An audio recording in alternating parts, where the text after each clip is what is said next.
I want to first and foremost say that you guys all submitted some really cool stuff for the challenges and whatnot for from last week, and we will be digging into that. I think we it was a pretty big challenge. It was a pretty big challenge to say like a day in the life of your characters. So we'll be getting into that probably a little later in the stream here today. But we'll see what happens. We'll see how much our foray into environments, world building, and all that stuff because it's a big task. You're literally world building. So. That's going to be our focus for today. But if you guys have anything you want to show off, you can use VC Create to do that. So you'll find VC Create on the server channels here. If you just scroll on down to the stage, you'll see just above that VC Create and VC Text. So VC Create is where we're going to be prompting stuff together, and just show off what you're working on or anything like that. You can do so in here. And then right above that, we have VC Text, which is the left side of the screen here where you can chat with us live and, say hi to YouTube and all that kind of stuff. Because everything we do here gets uploaded to YouTube eventually. So we're also streaming on Twitch on the Midjourney Twitch channel. So if you didn't catch up with anything or maybe you had to hop out for a bit and you want to quickly catch up with the stream, you can go to Twitch to do that.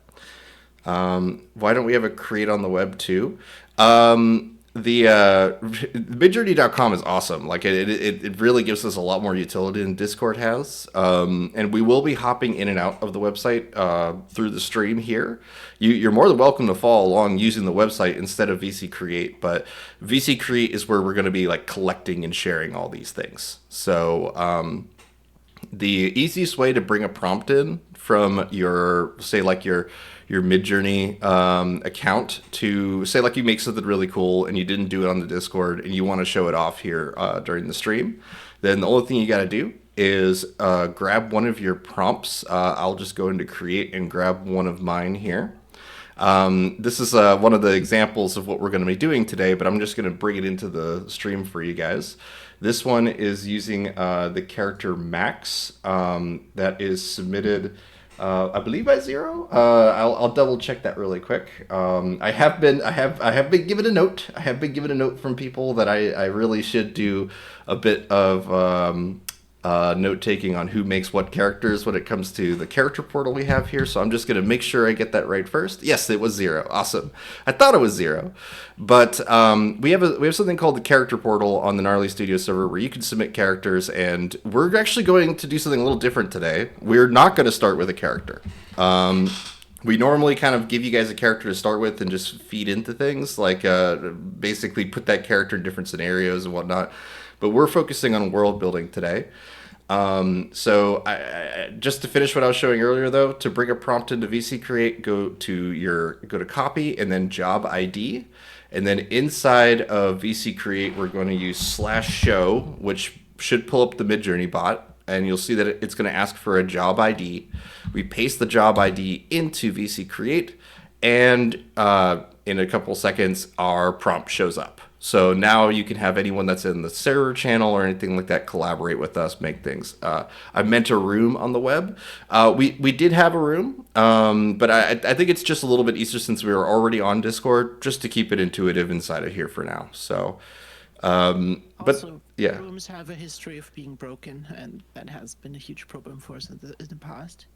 Yeah, yeah. I mean, we'll see how things improve in that regard too. So we'll probably revisit rooms eventually, but for now, anyway, we have some cool stuff to show you guys. I didn't really talk with reps ahead of time about how we wanted to demonstrate this to you guys. Did you want to just take things over, or what did you want to do today, reps? How do you want to handle this? Well, I don't know. Because I didn't talk.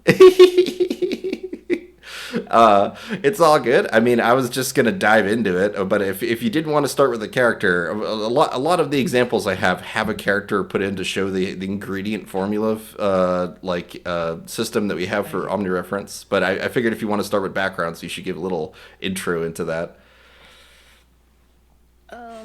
Yeah, maybe let me open something up first.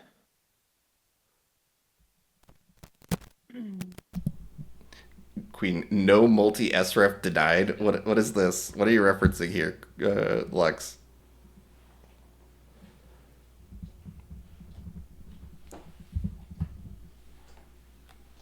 I'm just going to take this over now for a second. Yeah. Talk a little bit about environments and backgrounds. Where's the button? Is it this button? It is. Ta-da. Ta-da! So, we talk a lot about characters here on this stream. And that's good and that's fine because characters are basically our vessels to tell stories, right?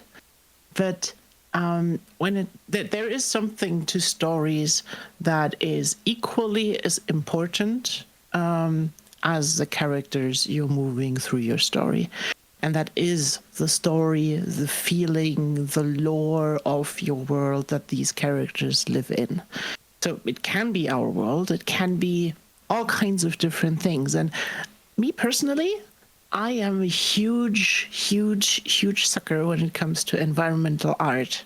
Like, I just love that stuff. And so I have my mood board open here that I made, and it is full with my history of cool environments. And yeah, these environments tell a story as much as your characters do. And lots of them, lots and lots of them, when you create some form of long form content, may it be a comic series or may it be some kind of show that you want to make, convey the feeling of the world and the history of the world, and they convey also your characters. So they should be treated with as much impact, as much time and energy, like your main characters, right? And I want you guys to just focus for a little while on just building great locations. Like, I had this time where I was creating this walk down into a deep dungeon, for example. So that's where these came from. So we have some light coming from up top, so an entranceway walking down into these caverns of some sort where we can find mysterious beings and locations and things. Or what I have here is, for example, the internals of the Crystal Cathedral from my city in Phantasma, Emberborn, which is basically has these crystalline structures a lot that I explored. And when it comes to creating backgrounds and creating locations with Midjourney and with AI, it is often very, very important to have them reliable in the future, that you have these landmarks in your images. So focus points that, with the method that we will show later, that I think Victor has prepared a few things about, are recognizable. But they are not only recognizable for the AI, they are also recognizable for your audience or for your viewers. So if I scroll down here, like you want to create these things that people can attach to, and you see that, and you immediately go, oh yeah, that's this location. So I experimented with that today a little bit. Where is it? Organize. By basically drafting a non-final version yet of Roxy's Potion Shop. Oh, there's the wonky videos. Maybe I should filter for liked really quick. Yeah, and this big cauldron, these bottles of things behind a long counter, that's points that will drive recognition. Even though if some background elements change or if everything is like kind of warpy, like we have the problem with AI, but if you have these things in your locations, then you will see them repeatedly more and more and more. And that's something to keep in mind. And yeah, that's basically my little 5-minute intro into environments, again, into the focus points. What you also want to do when it comes to locations is to think about it a little bit differently, like you do with characters, but not so much. When you're focusing on environmental art, you have a different kind of subject that you want to prompt for. Like if you remember, we're prompting usually with character. We have like a subject that does something, right? Well, environments often don't do anything. They just they exist, basically. But your subject that you want to prompt for is just changing. So you have cave entrances, you have rivers flowing down a path, you have a pathway or stairway going up to some place. And you want to pick these very unique locations, these subjects, and then play in your prompt with atmosphere, with light, to generate these different moods and the whole the mood of the place and the location. And this can help telling your story in a big way, and this will also inform when you place characters in there how they are seen in the end. Like if it's a dark and nasty place and you encounter a character there for the first time, you have a completely different feeling as if you showed the character in a wide open space on a mountaintop where you can see look out into the distance and they're just standing there. So yeah, that's what we're going to do today, and we're going to place characters in cool environment locations, and we're going to also try to reuse locations and give them a different shot. I should have prepared a little bit more because I have some stuff in my library where I could show a bunch of things. But I didn't. No, I'll just hand it over to Victor and solve my problem. all good. Yeah, I mean, it is certainly true that I am curious that some of the prompts you used to create that, but it, like create some of the backgrounds you had already shown. When it comes to like the mood and tone, like the reason that you want to have a certain environment can oftentimes be to reflect on the emotional state of your characters in some way. Like if they're meant to be kind of like paranoid and afraid of things, you kind of want to put them in a claustrophobic space, like that kind of thing. Or maybe they have the opposite phobia and you need to do vast open expanses, and you're trying to tell a story that relates to that character and their feelings. So like a lot of times the motivations behind the environments all have a purpose. I mean, there's no such thing as fluff in filmmaking. Okay, everything should have a purpose. And when it doesn't, the audience can tell. Like the audience can tell, like what was the point of that? Why was there, something in the background that felt like it was going to be important, and then suddenly it wasn't. We just left that place, and we never learned about that cool like artifact or that obelisk or that whatever it is that's in the center of town. All these focal points you should try to give a bit of a backstory for, or at least a reason for why they exist. Like it's one thing to explore Midjourney and find cool environments. It's another to like have an intent behind the structures themselves, the environments that you're building. So I do want to mention that there is a way that you can explore styles now within Midjourney that gives us an ability to kind of lean a little farther than or at least to give a little more variety than the standard sort of fantasy anime that we tend to go with here. If you are curious, just click on the explore button up here on the top of the Midjourney website and see what art style really speaks to you, and then try to build an environment out of that. You don't have to follow along with what we are doing. A lot of us are kind kind of junkies for fantasy stories. So you're going to see a lot of that, but don't feel like you have to do that. We will spin off of anything we can find. But with that said, I do want to make a note, which is that the process that we're going to be showing here works best when the art style is at least aligned with the character art style. It's not like a strong juxtaposition. Because we're effectively going to be merging together existing characters into backgrounds, preferably trying to use multiple characters with the same background to show you just how replicable we can make these locations inside of Midjourney.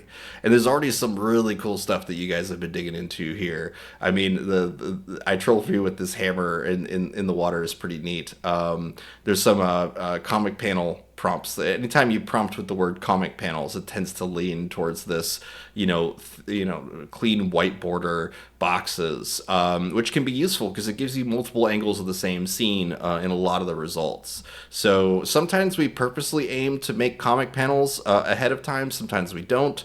I've been using a lot of filmmaking prompts in order to make these 16:9 videos for Midjourney Video. If you do want to see your stuff animated, you're welcome to send it inside of VC Text for us to start exploring with it. The reason I'm recommending VC Text for quote unquote finished images, anything that you want to see, generated further, is just because VC Create can be a little chaotic. There's a lot of stuff that goes on in this channel, so sometimes I might miss something. But if you do find something that you want to see us run video for you, you can save the fast hours on that, and we'll run it for you. So, neat. All right, so I'm already seeing some pretty cool stuff with characters using the anime screen cap prompt as well. I'm seeing Gompasta going ham with that. We see anime screen cap of a distant tower castle in the circular walled fantasy city with wizard towers nestled within a grassland. A cat girl watches the city from afar. And then this profile code here.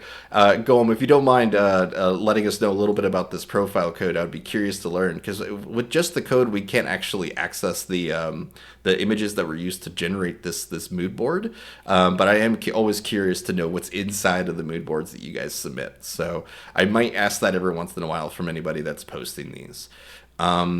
Let's see here. And we got one from Legal Beagle with the same prompt here. Using a different profile code. So you can see the variety in the profile codes. You said it's mostly just some generic anime stuff. Got it. Good. Same with you, Legal Beagle. I'm curious to know about your profile code here. It's a pretty small one. Okay, so you can link directly. So that's your Niji code. Cool.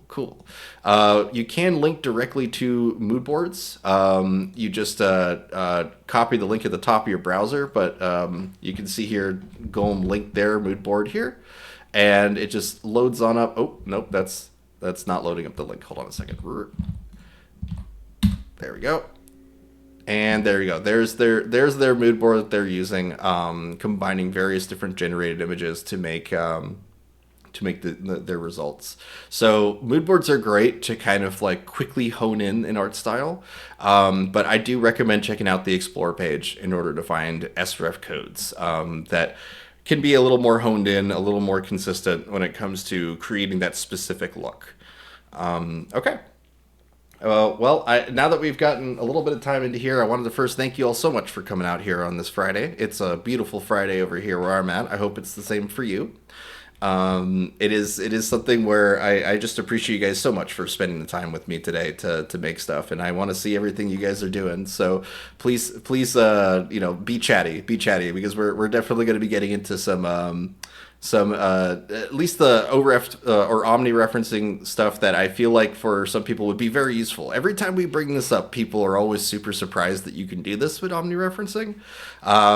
We first saw in examples of that. It's still too hot.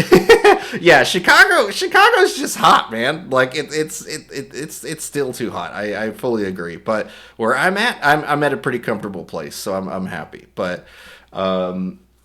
the thing that we tend to be surprised about with OREF is that you can use it as basically a blender, like an ingredient machine. You just put in all the ingredients for what you want to see in your final image, and then it'll make your it'll make a result that includes as many or all of those elements depending on what your prompt is.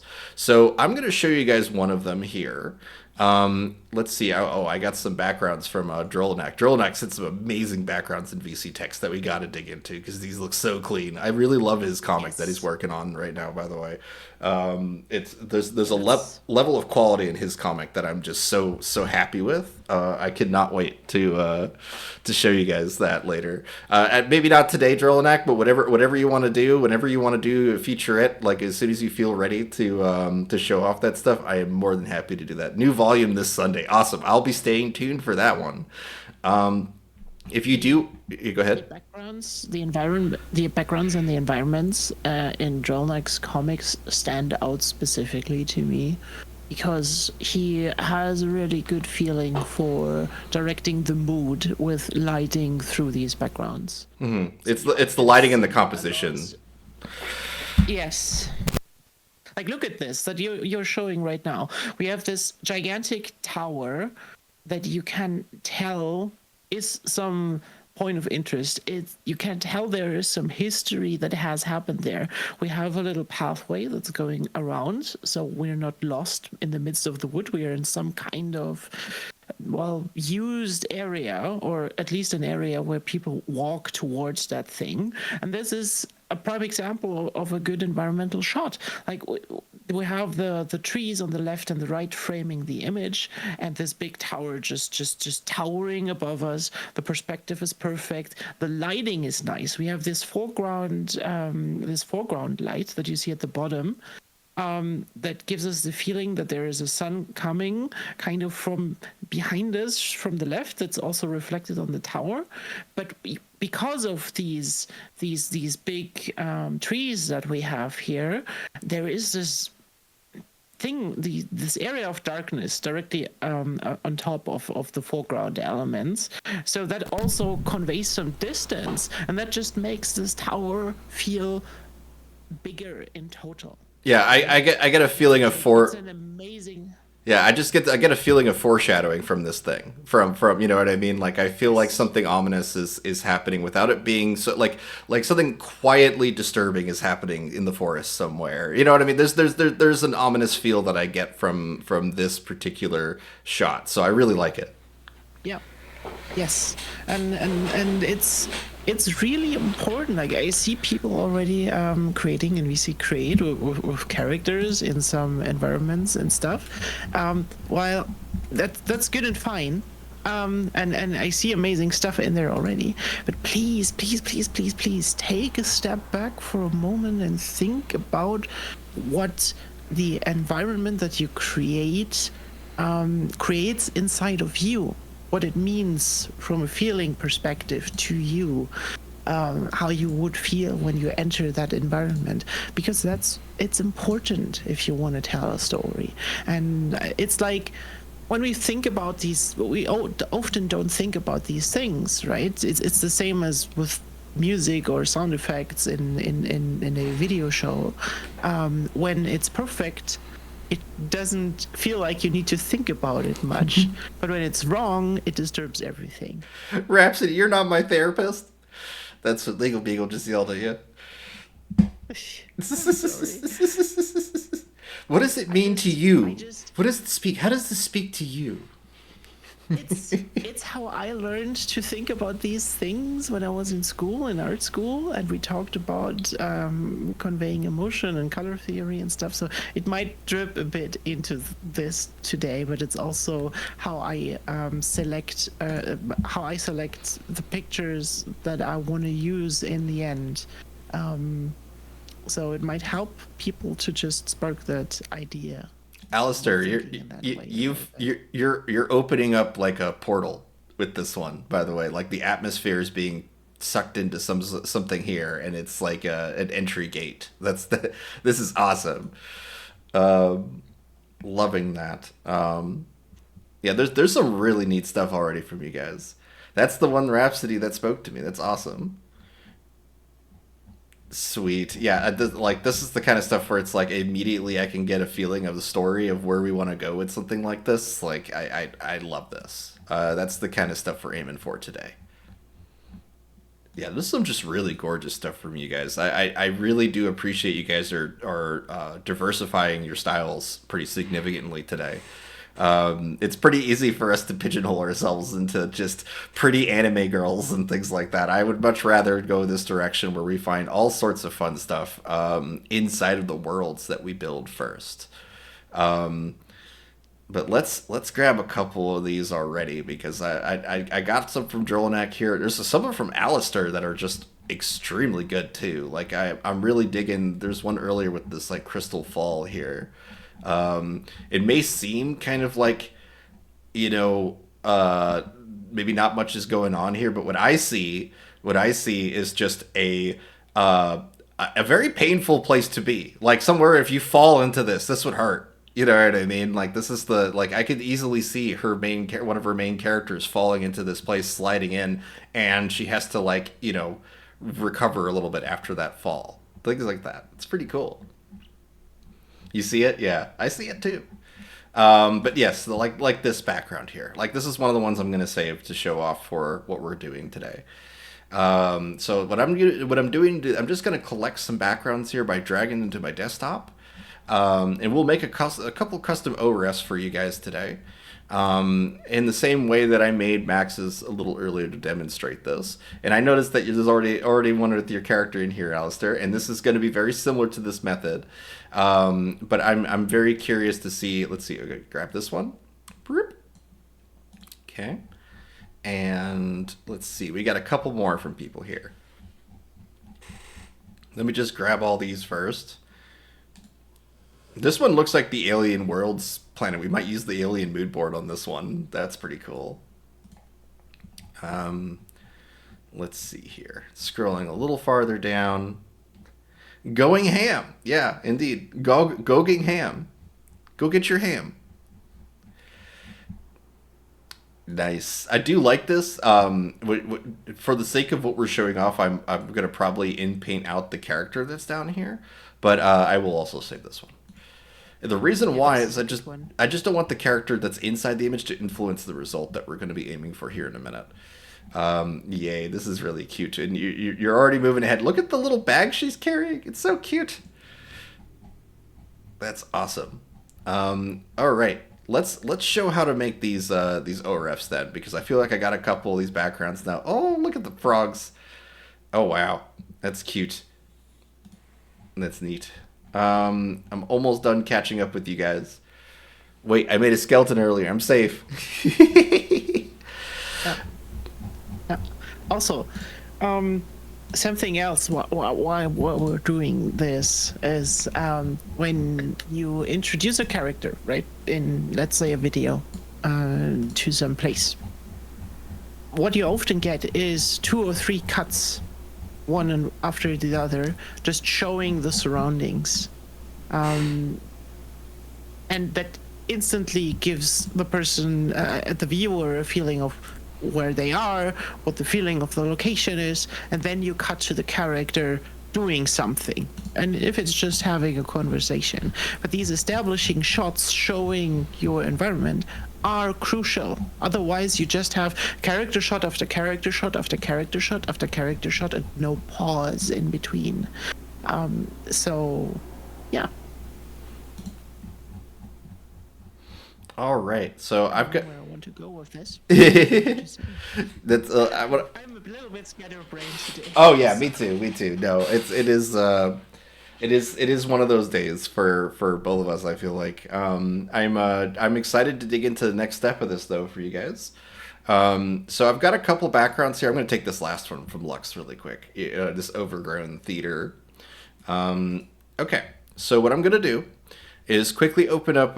You can use any image manipulator you want. You can even use the editor to do this. It's a little more of a hassle just because you have to first change your canvas size and then import one of your characters. But for this, you can use MS Paint. You can use any image editor you want to do this. But the way that we are going to be building our OREFs is to, and I'm just going to switch myself to Photoshop here for you guys. What I'm going to be doing is I am going to be taking a background and then putting a character right beside it. And this will become the Omni reference. I have made another one here. This was the one of Max that we started the stream with. But I also have one of Drolinak here, of Drolinak's character, Piper. And I made this one as a little test just to kind of show that this works, but we're going to then take one of his backgrounds and use his backgrounds instead, because this is a very boring background by comparison. I just wanted to show you guys that you could do this with anything that feels like they somewhat belong stylistically. So let me copy this. You can see that I've made it all one layer now. It's basically just a character standing next to your background plate. And I am going to bring us into VC Create. I'm going to type /imagine. And we're just going to describe what we want to see that character doing in that background. So let's say that he is an old man, an old elven man, because he's elven. An old elven man is imprisoned in a dungeon cell. And then I'm going to set the aspect ratio to 16:9 so that if we do decide to make this in the video, it's really easy for us to just immediately do that. We don't need to like recrop the image or anything. And then I'm going to do --oref and then paste the image into here, a link to the image. For the sake of time, though, I'm going to do this inside of his character portal entry so that we have the sheet saved for later. I will paste that into here. The reason I'm doing it here is just so that we can reference it later, but also because it gets us a link that I can right-click on, hit copy image address, and then paste it after --oref. If we did this with the website, we could drag and drop images a bit to make it a bit more intuitive. But this is how you would do it inside of Discord. And now that we have a basic description of the character and what we want them to be doing in the environment, we're just going to submit it. And we're going to just take a look and see how this goes. This is not using any profiles. This is not using any style references. We're just relying on the Omni reference and then taking it farther from there as we feel is needed. If you are generating like little characters and stuff that are showing up here, it's fine. We will remove them before this, just so that the result that we get doesn't encourage the character to be that tiny in the image. We'll see what we get off of this first run with Piper. If you do have an original character, please submit them to the character portal on our server, the Gnarly Studios server. It is a great way to see your characters exploring Midjourney. It is also how we all collaborate in real time. So, for example, I was working with Zero's character Max earlier. You can catch up on everything that they've done with this character so far, including the character sheets with these wonderful expressions on there and action poses, all the images that they used for their challenge today, which we'll be getting into later, and just, yeah, it's such a great way to collaborate and to see your characters being used by other people, and build up a story as a big community. It's just so much fun. And you can see we have hundreds of characters. I think I would assume we're over 200 now. I haven't counted in a while. But lots of fun characters to explore here. But let's take a look at and see how Piper is doing inside that dungeon. Where is he? There he is. Okay. All right. So you can see here that we have a very similar dungeon aesthetic, as well as an old man that has some variety in the character design. We would probably need to describe Piper a little more closer, but the fourth image is super, super close to the original character design. So we're just going to go with that one for now. If we want to make sure that all four results have a little more continuity of the character itself, then what we can do is we can go into basically the description of the character's design and taking over the prompt a bit more with that. I try to avoid starting with that only because I don't want this to be a fashion show. It oftentimes ends up being that when we describe our characters too heavily, it tries to make it like that's the subject, when the subject is in fact the room. It's in fact the space that we're in. It's the mood. It's the tone. It's everything. It's not just what robe or what details are on his robe. So let's now modify this with one of the backgrounds that Drolinak submitted today. So I will go back into Photoshop here just to demonstrate this. We are going to drag one of his backgrounds from my desktop here Da, da, da, da. And the main reason I'm using his right off the bat is because he's already done all the homework to make the styles all line up. Like he, it's really fun to see it all kind of coming together here. But let me see, where is that background? Why is it not showing up for me? Hold on. There it is. Okay, let me go ahead and copy that and make a new canvas with that. Paste, and then I just scale it to the side, like so. And then we could just take Piper again from the character portal. Let's do this one. Copy, and then paste that into here. You can see that we get a pretty big empty space here. So I recommend like not leaving too much negative space in between like the character and the edge of the like it just I try to make as much use of the real estate of my Omni reference as I can. And what I mean by that is that if I have this like character really far away from the image and there's a bunch of negative space in between the character and this, it just means that this castle is going to be less accurately represented, just because it's smaller. Like I've noticed that effect whenever I'm doing this stuff. But I'm just going to go ahead and grab the background from the character sheet here and drag that below there so everything's just kind of clean looking. And now let's make that one layer and bring that to Discord. And open this back up where we should be. Okay. All right. So I'm going to paste this inside of VC Create instead of posting in there in the character portal for now. I'm just doing that so that we have it here. We get us a link. I love this mountain, by the way. The mountain in the clouds coming through here. This is really cool. Yeah, that's one of my favorite locations that I have created. That I also want to place in Phantasma at some point. I just don't have a name for it yet. And a place where it should be and a meaning. Like, I created this, I loved it, I played around with it. I even have a video of like flying towards it across grassland and then doing cool stuff. But it's not yet finished to be placed in the world. But it's it's just amazing. Like, I imagine an adventurer group needing to go up there to grab something from the top and having, like, I don't know, kind of an upwards dungeon run instead of a downwards one. Right. Yeah, it would be cool to also just do like kind of a they survive sort of like, oh wow, they have to actually rock climb. You know what I mean? Like, it's one thing to be like, oh, I got fantasy reasons why I can fly or I can do this. It's another to go like, no, you actually have to climb this. You know, like they're And if you yeah, oh sorry. No, go ahead. I didn't want to interrupt. I did something different with this image. So what I did was use an OREF for this one because I already created it in the past. And if you have these landmarks, you can easily OREF them. So if you look at the OREF in there, it's the original image that I created that I also animated as a background for my VTuber that I use sometimes in our after shows and whatnot. And yeah, you can just OREF your locations and give a shot from a distance, and I don't know, make a story about a character slowly walking up to that, and that works fine. So we have all the options with omni-referencing here. I want to ask the audience here: does that actually remind you of any known American landmark? A very, very well-known American landmark. It's a national monument. Actually, I think it's the first national monument. Is this ringing a bell to anybody? If you can name it, I'll post it right now. But yes, Nixie. That was fast. Yes, Devil's Tower. If you're yes, it is what is it? The Third Kind. Why am I blanking on the name of it now?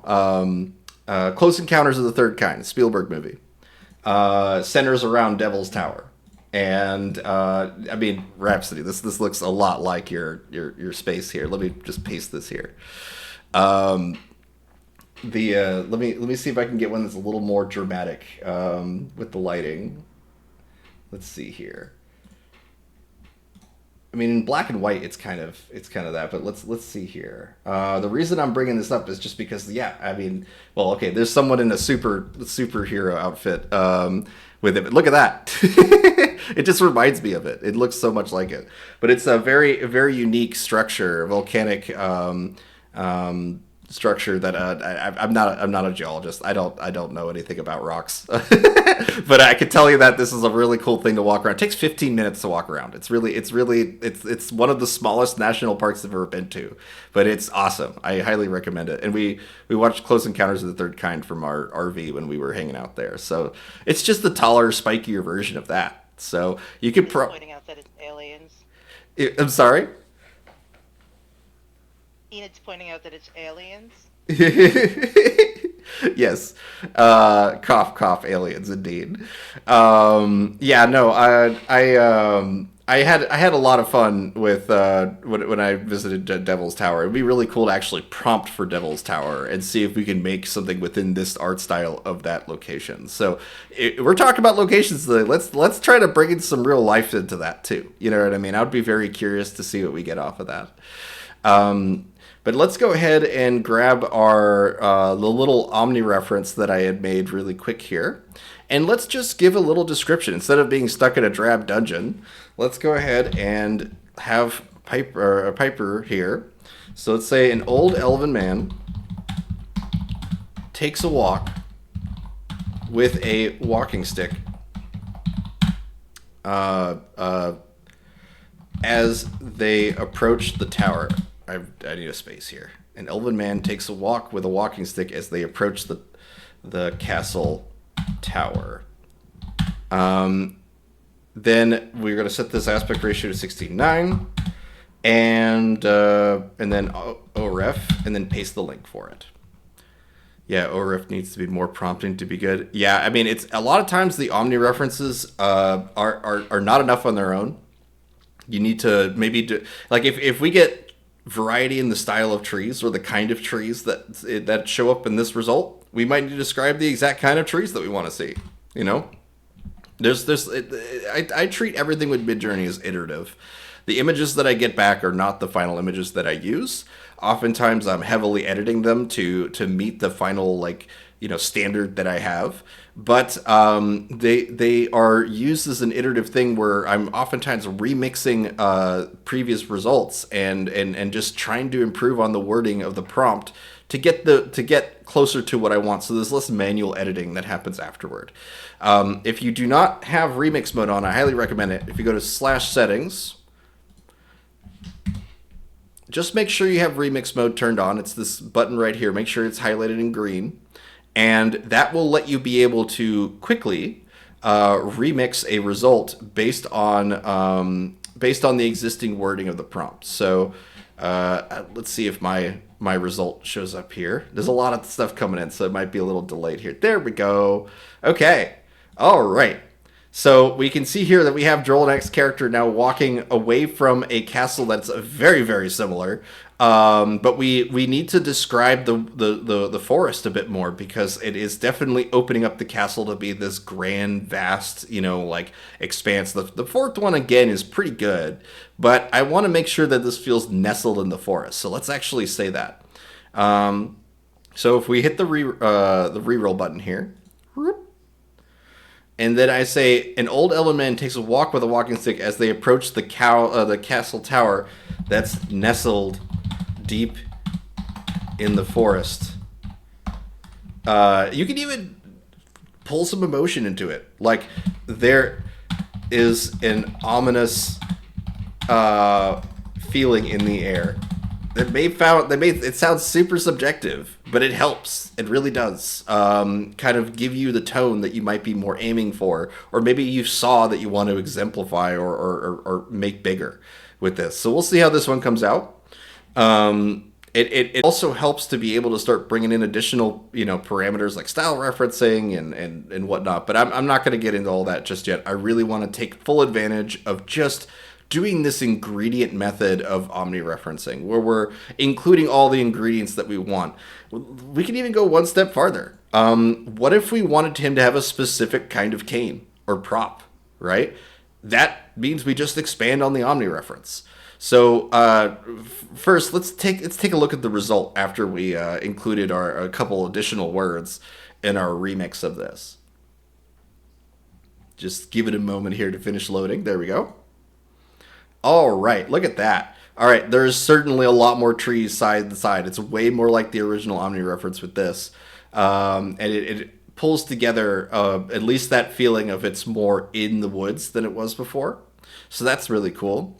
If we did have multiple angles of this castle like saved that we wanted to explore, we can totally do that. But that first result is literally the same castle. Like it has the same design, everything like that, but now the character's walking up to it. So just to compare, like this is the true power of omni-referencing in my opinion.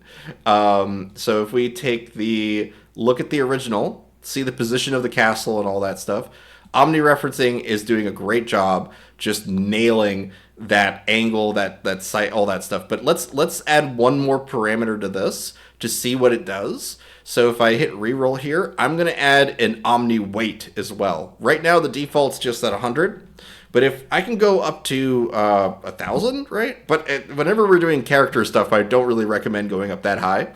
I would go to something like, at least my preferred number for some reason, I don't know why, is 255. For some reason, 255 just nails it for me for what I do.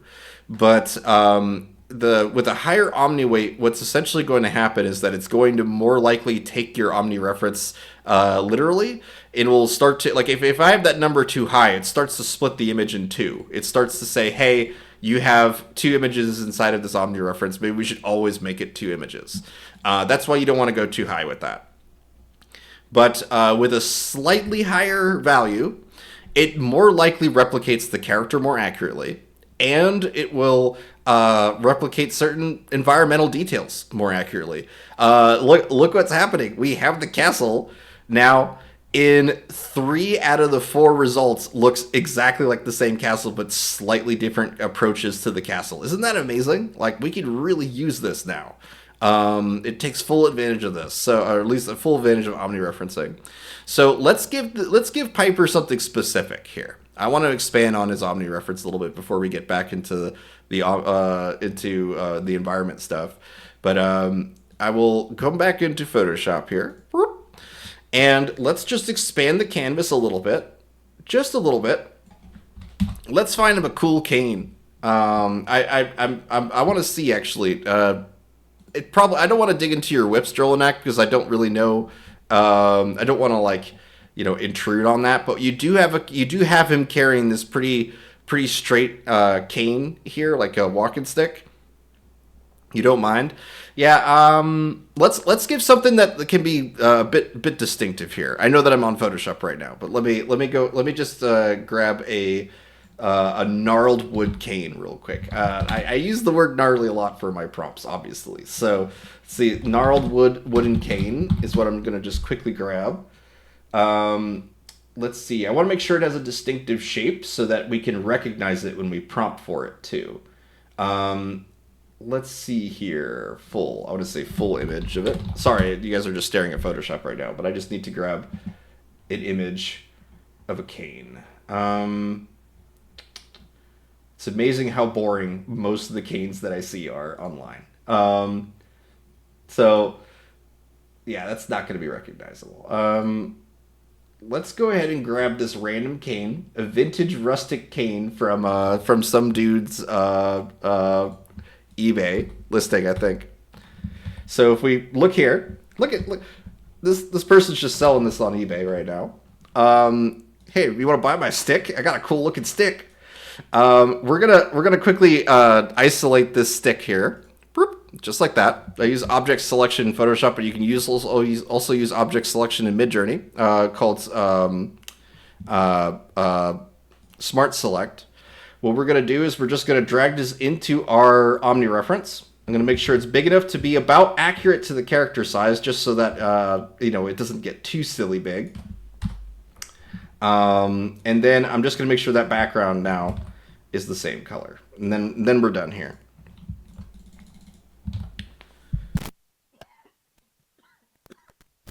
That's a nice stick, yeah, right. But that meme goes all over the place. I have fond memories of that silly meme. But let's go ahead and now grab this and bring it into Midjourney. Okay. VC Create. Oh, look at this! You're already bringing other characters to go hang out in the tower with Drolnak. All right, with Drolnak's character Piper. This is what we're going to. This is what we're getting to. I just really want to show one last little thing with props, because I feel like some people might get stuck. I just wanted to. Go ahead. I just wanted to prep the next step. Perfect. It is one of those things where I am particularly stoked about whenever we get our characters to meet up. It feels like a proper meetup is happening. But let's go ahead and grab this, because I want to show you guys this with the props, because it might be important for convolution's sake. If you feel like your character is not like reliable, it might be because there's something about their dress or their outfit that you can isolate and turn into an ingredient instead. Okay, so I'm just going to do the same prompt again, but I'm going to give him an action with the cane to make it obvious. So let's copy. Oh, that's right. Did I paste the new image into there? Yes, I did. Okay, let's go ahead and go back to my previous result here. There we go. I'll hit reroll, and then I'll update the link for the Omni reference. Paste like that. And I'm just going to give a little more description of the cane for the sake of, I'm going to say that it's, that he's, instead of walking with the walking stick, I'm going to say that he's waving it. So, the old elven man waving his gnarled walking stick as they approach the castle that's nestled deep in the forest. Maybe he has to like deactivate a magical barrier or something like that. But let's just submit this. The only difference is the Omni reference has been updated. And I just described him a new action for the character to do. So let's take a look-see at this. And then after that, I'll probably hand it off to you, Raps, to show off what you're working on here. Because I am stoked to start bringing in more characters. Is that cool? Yeah, we can do that.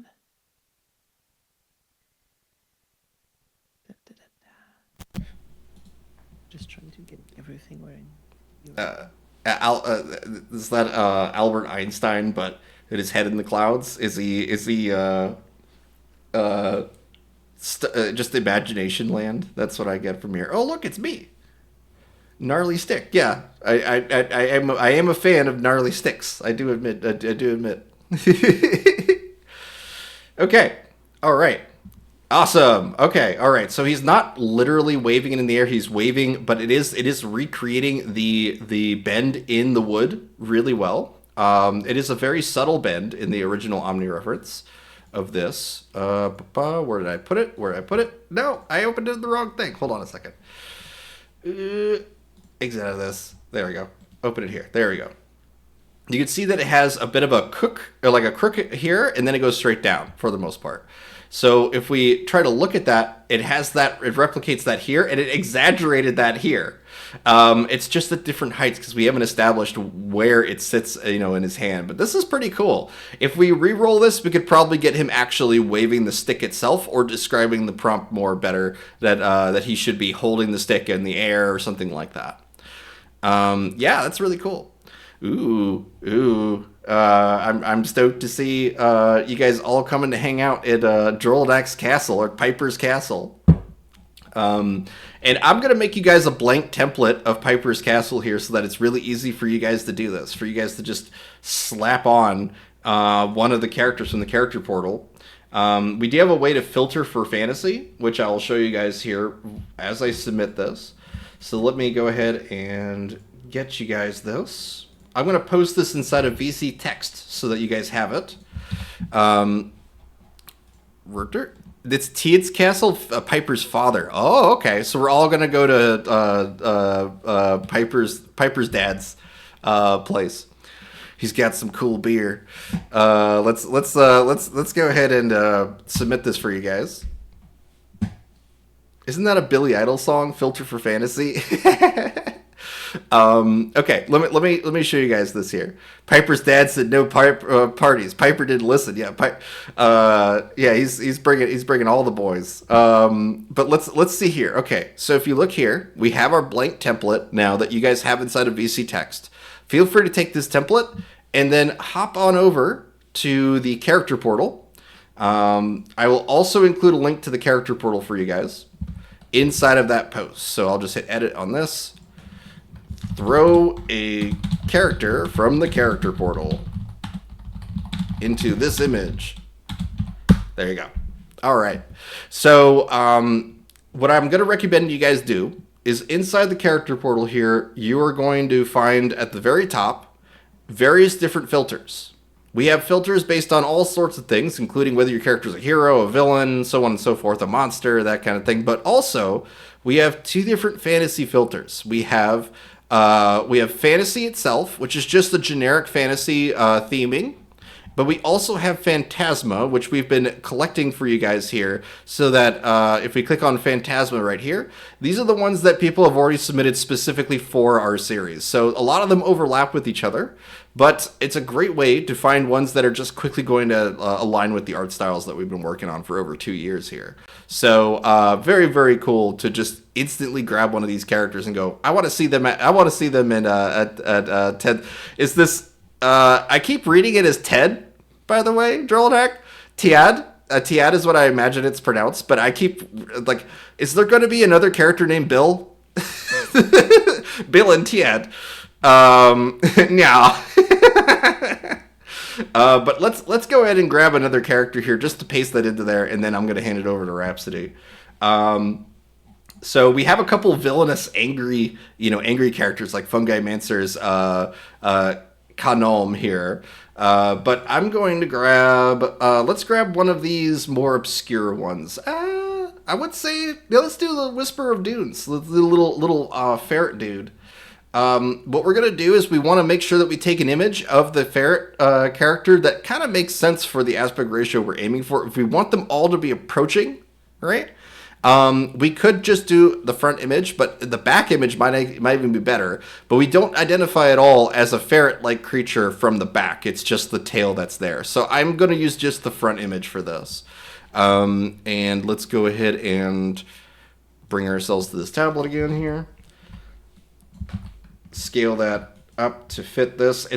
I'm not really too worried about blurring or anything like that. These images can be really small sometimes. But I'm not going to worry about it too much. I'm just going to get rid of the white around the character. Then delete this. And I will crop it in just a little bit. Just to make us, again, I'm trying to minimize the amount of negative space that's inside of this image. Like that. And I need to also make sure that we learn everything that the submitter has attributed to this character. So if I bring us back up to iTroll4U's post for this character, they've included an entire description, which is what I'm encouraging all you guys who do submit original characters to the character portal do, is that any of the wording that you use to describe your character, please include it, because it's really, really helpful for recreating the character for other people. So inside of VC Create now, I'm just going to paste our image that we've made. I could have posted this in the character portal too, but it's fine. It's fine. We just need the link. Everything gets cataloged on our server anyway, so it's not really a big concern.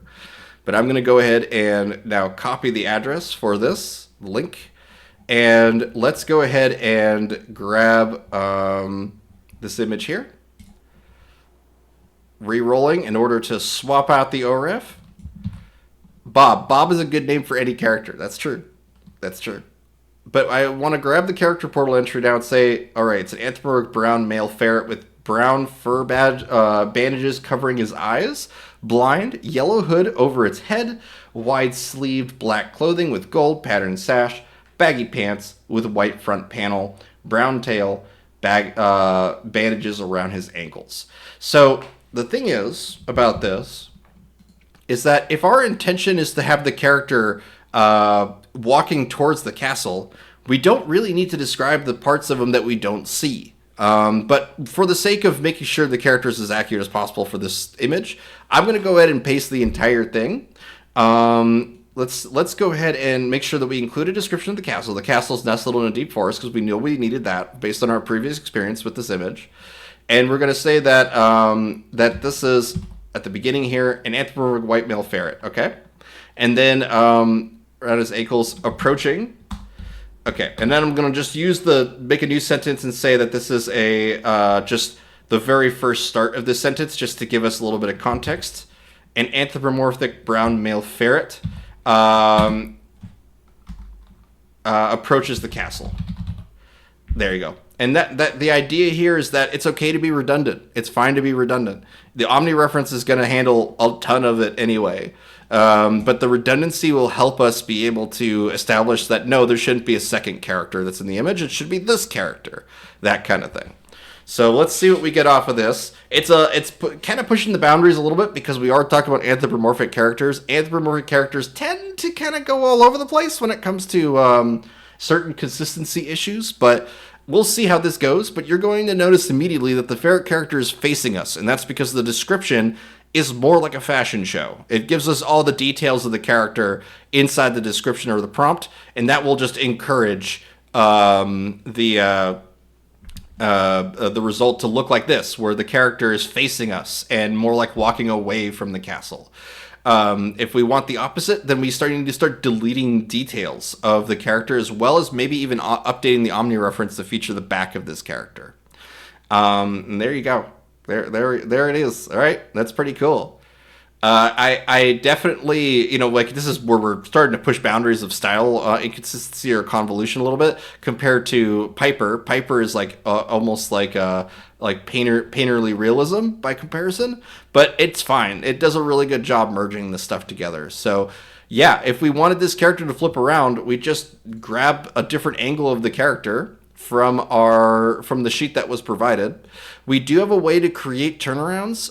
We've talked about this so many times. I'm not gonna beat a dead horse with this one. But if you click on using video to create original turnarounds of your character, even Drolinak did one recently of Piper here, and you can see it. It's right here. Look at that. It is so useful to get your angle of your character from. To get multiple angles of your character right off the bat to use as references here. But can we get a turnaround of a dead horse? I did draw a dead horse for a comic once, so I could do that. I could just take my drawing and say, all right, give me a turnaround of this dead horse. We should totally do that. That's why I said the dead horse, not a dead horse. Yeah, I will totally do that at some point. Maybe not. Rhapsody's saying no, but we'll figure it out. We'll figure it out. But you can see that my fantasy character here, Vermin, is all it works so well. It works so well to do the 3D turnarounds on this. So for anyone that does want to make a turnaround like this to use inside of the Omni references that we're doing today, I am going to also include that inside of VC Text, how to create 3D turnarounds with Midjourney Video. Okay, alrighty. At this point, I want to. Drolinak's already going hard with this one here. That's awesome. And you already moved the character too. Oh, you guys are so fast. I love this. Oh wow! Yeah, I'm gonna love recognizing all these characters. So I'm gonna spend some time digging into VC Create while I hand this off to Rhapsody, I think, so that we can start running some videos here. It'll be cool to start digging into stuff. But I'm gonna let you take over, Raps. I'm definitely gonna also run some videos. But I'm gonna just take over the screen again. When I find the button. Oh, there. I'm not as experienced in pressing buttons as. We're no experts like Ancient, okay? No. We're no experts like Ancient. Yeah. Oh, no, I see a problem though. I see the green screen problem. Oh, let me fix that. Let me fix that. I can fix that for you. But Another problem is that only Victor's voice is coming through on the stream. On the Twitch stream? Oh no. Yeah. It's like you might have things hooked up. Well, it's everything had to go through Mixline for this change, so that is frustrating. But the recording of it, I will have Rhapsody on there. It's definitely capturing Rhapsody on the recording, so the YouTube version of it will get up there. as long as people Well, that's can good at listen least. to me. Rhapsody is not available on Twitch. She's the Discord. She's DLC. If you're one of the cool kids, you're sitting in Discord right now, and you don't know what I'm talking about, so you won't find out. But Yeah, if you want the Rhapsody DLC, come to Discord. Get off of Twitch.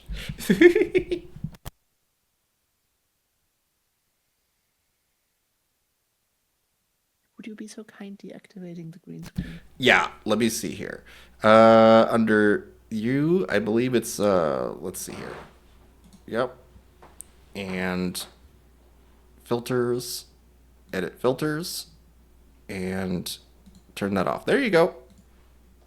Ooh, okay, now we can see green. Very important for this image, yeah, because there's a lot of green in this one. It made it very obvious that we were using the green screen mode for that.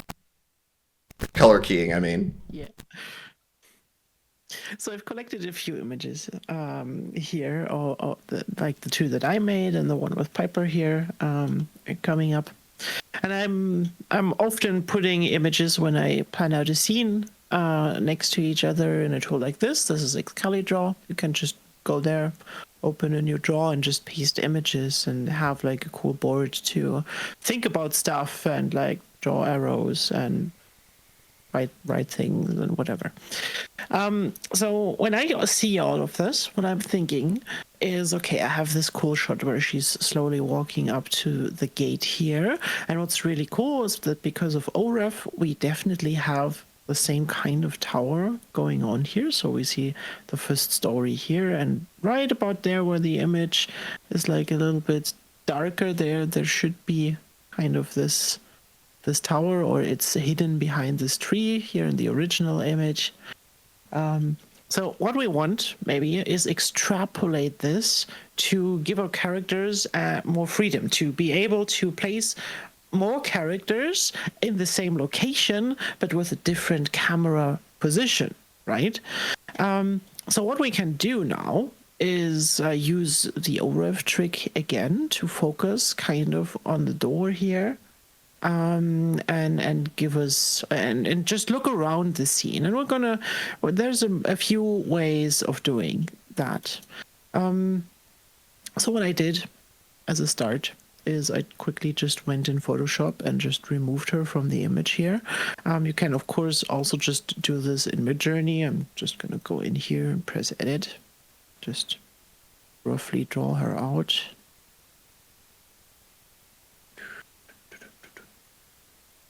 So make sure that she's completely gone here. We remove everything about her from the prompt and just say, and now I'm hearing myself. Oh, sorry about that. I was testing one second. Which is disturbing.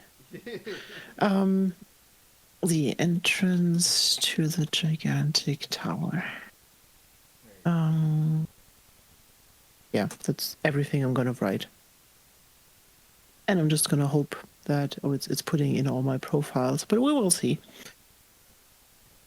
Midjourney is usually pretty good at keeping the style roughly the same. You can also just deactivate this, remove the profiles, and just run it again. What happens?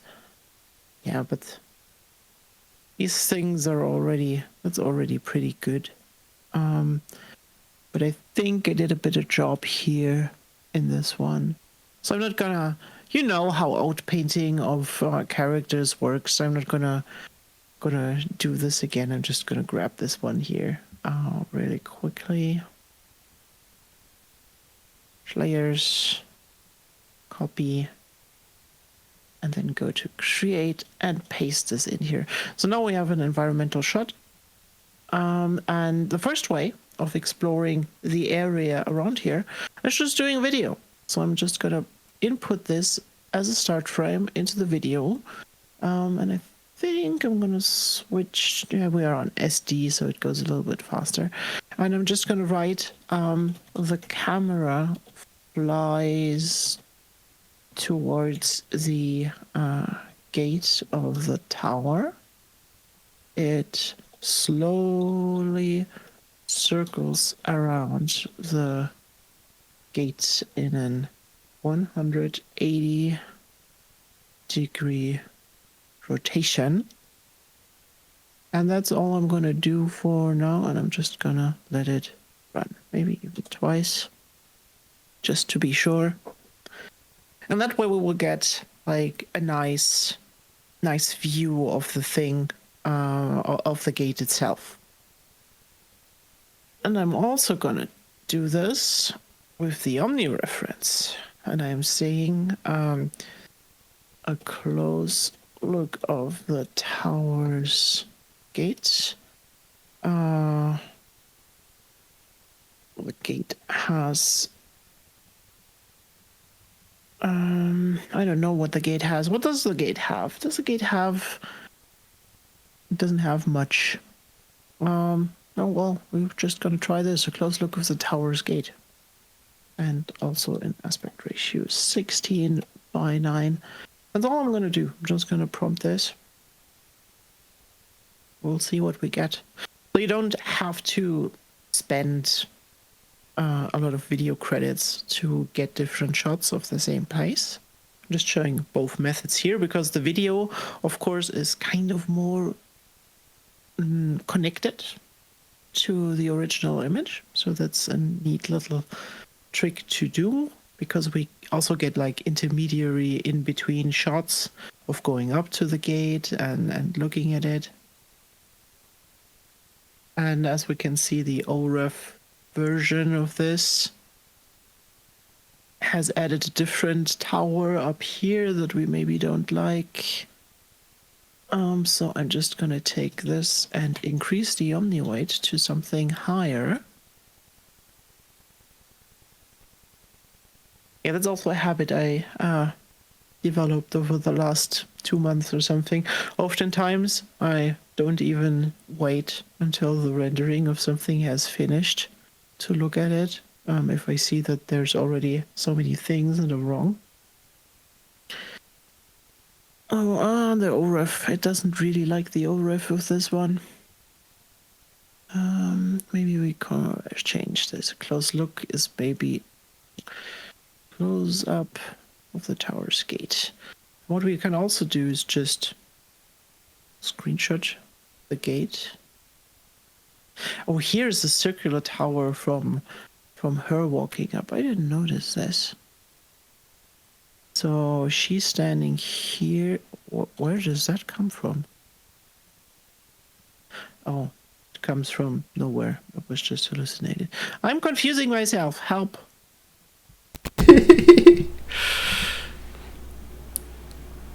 Just gonna go here. And now I have added this as an image prompt to just inform like the way I want to look at this. Let's see what happens with that one. Usually works pretty reliably after a few prompts at least. The videos should have finished. That's going in the wrong direction. This one is not bad, but it's not fast enough. These are, why are they all going backwards?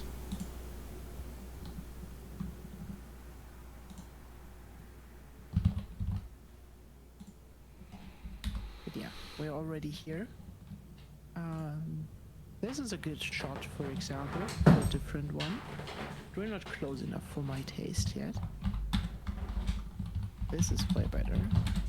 We zoomed in, we have some resolution. This is nice. Not really what I wanted.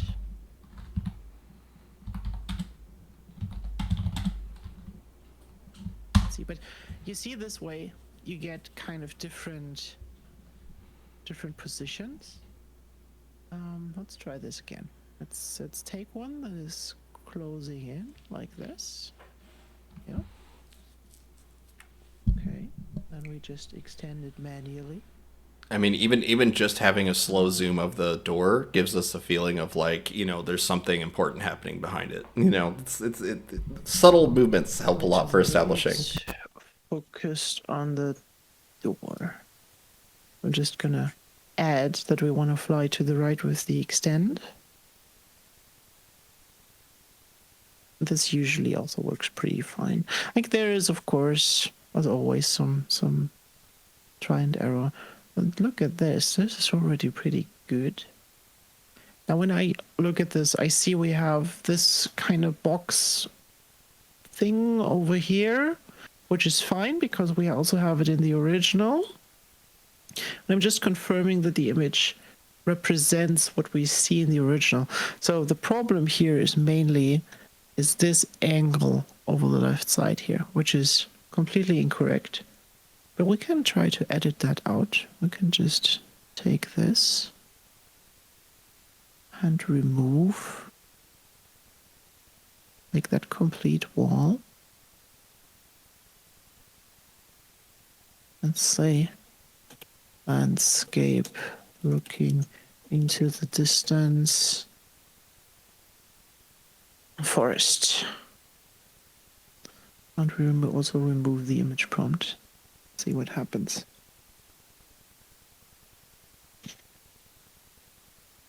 While that is rendering, we can also have a look at here. Is our extend done? Video extend, it's still starting. Just gonna start it again. Yeah, and I agree with Enid, by the way, that rendering video is way more efficient than trying to reprompt for, different angles of the same building or anything like that. It's just, you're going to get continuity frame to frame, which means that it's just way easier to extrapolate those frames. Yes. But as you can see here, like you can get very close with just OREFing some landmark and reinforcing it with an image prompt. Like this did almost everything I wanted. I'm slightly off to the right. I'm very close at the door. It would be very easy to just place a character in this scene opening the door with this as a new OREF. I just want it to be a bit cleaner. That's why we're going in here and we're just refining that edge here. This is already pretty nice. So I'm just gonna improve up here now a little bit. And make sure that a lot of this weirdness is gone.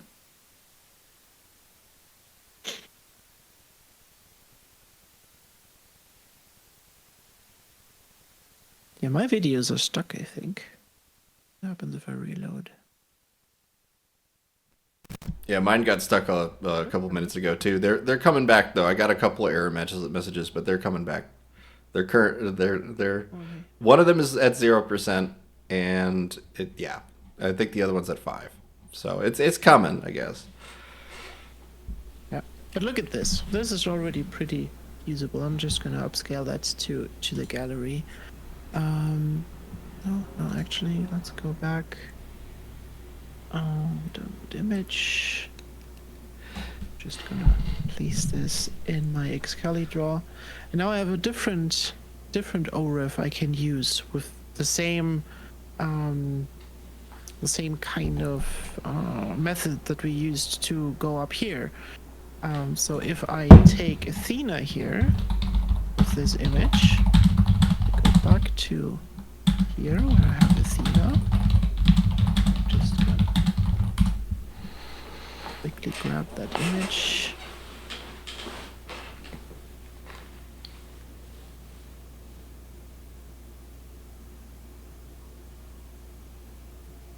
Place that here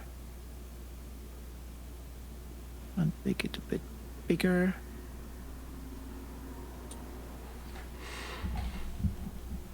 And then I'm gonna expand this.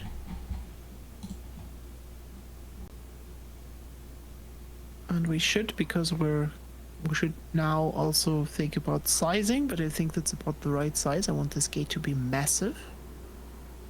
So I'm just gonna merge my layers, select all, copy, and paste this into here. And now I have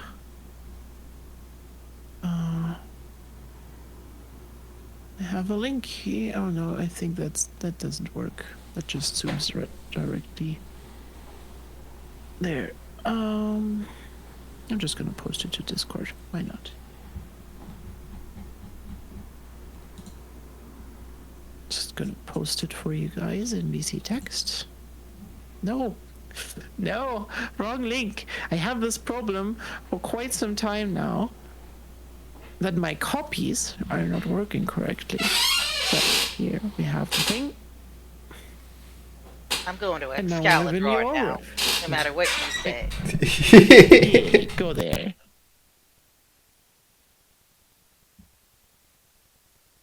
And now we can just do the same thing again. So imagine the fox girl is knocking on the gigantic door. Close up, doing a half total shot of her, one hand on the door.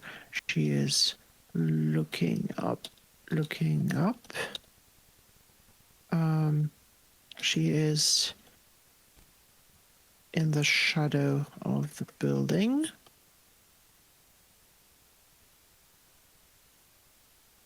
And now I need my OREF. Copy link.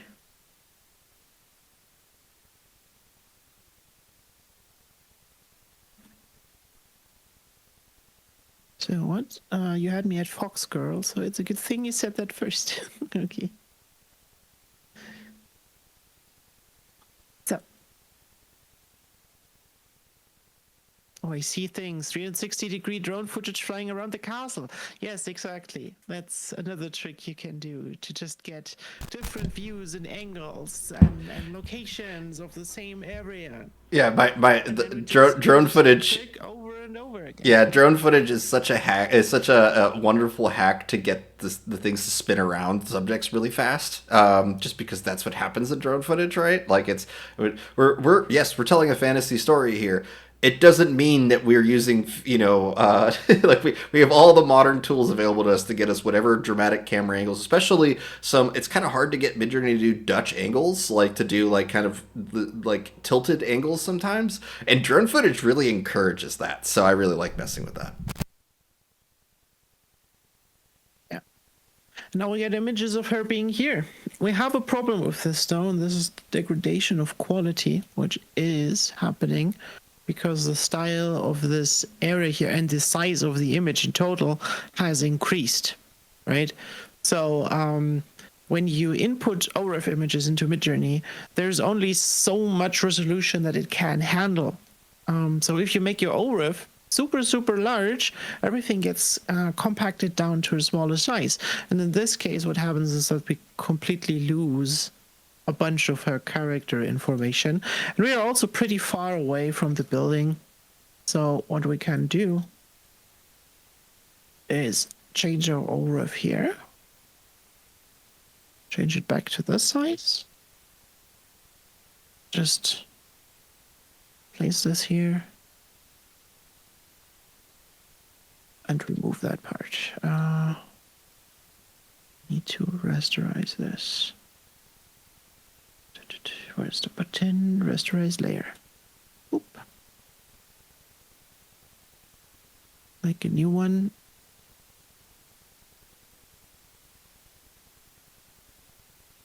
Just do the same thing again, just with the new link. Oh, I didn't select. A quick note for a legal beagle: the term Dutch shot is actually kind of an insult to the Dutch. It's considered derogatory. It's the sense that they can't set up a tripod right. Like they say they screw up making movies so badly that they can't even set up a tripod right. So that it's kind of like tilted to the side and not straight. It doesn't have any like actual like history behind it, like maybe there's a famous Dutchman that shot something wrong or whatever. No, there's nothing like that. It's just a weirdly derogatory term that's used. But yes, the shot is off or wrong or not centered or whatever, like mostly tilted to the side. I guess if you forgot to balance your tripod, that's a Dutch angle.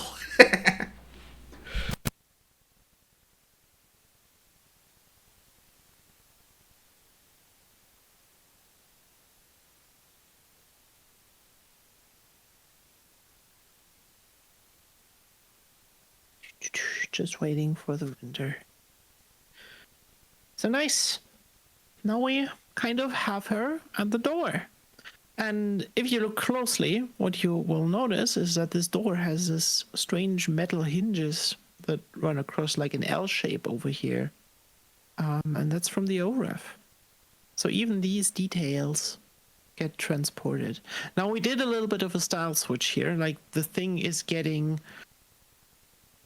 is getting more light by every single generation. It's getting stronger contrast and stuff. So to bring it back into the original style, what we can do is just I just want to see.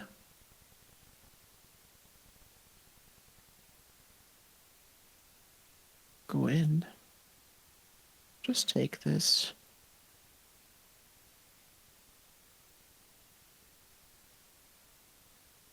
Copy the link and just add it as a style reference, just to bring the style back a bit.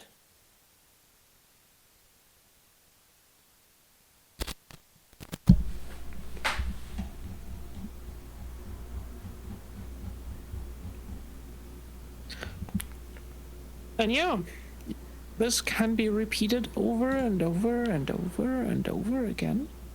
Looking around, finding interesting new places around the same location, and it will give you great consistency with what you're doing. I mean, I could press repeat now until we have the perfect piece, but I'm not going to do that.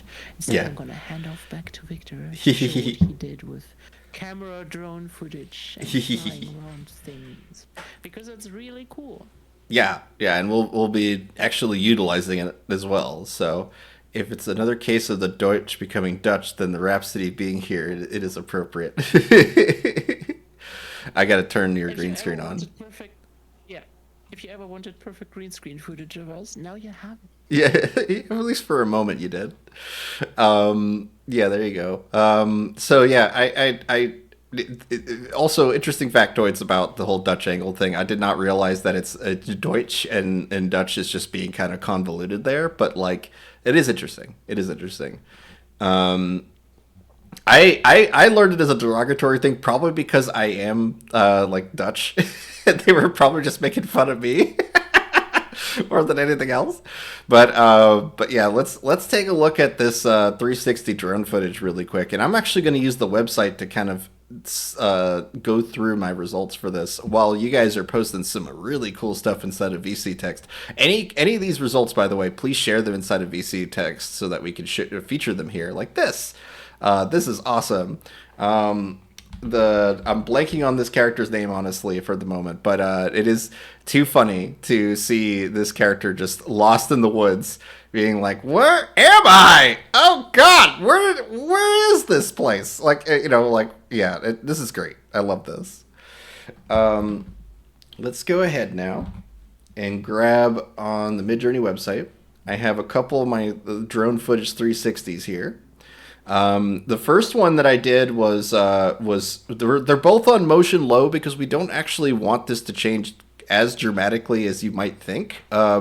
Because frame to frame, even with low motion, we got this.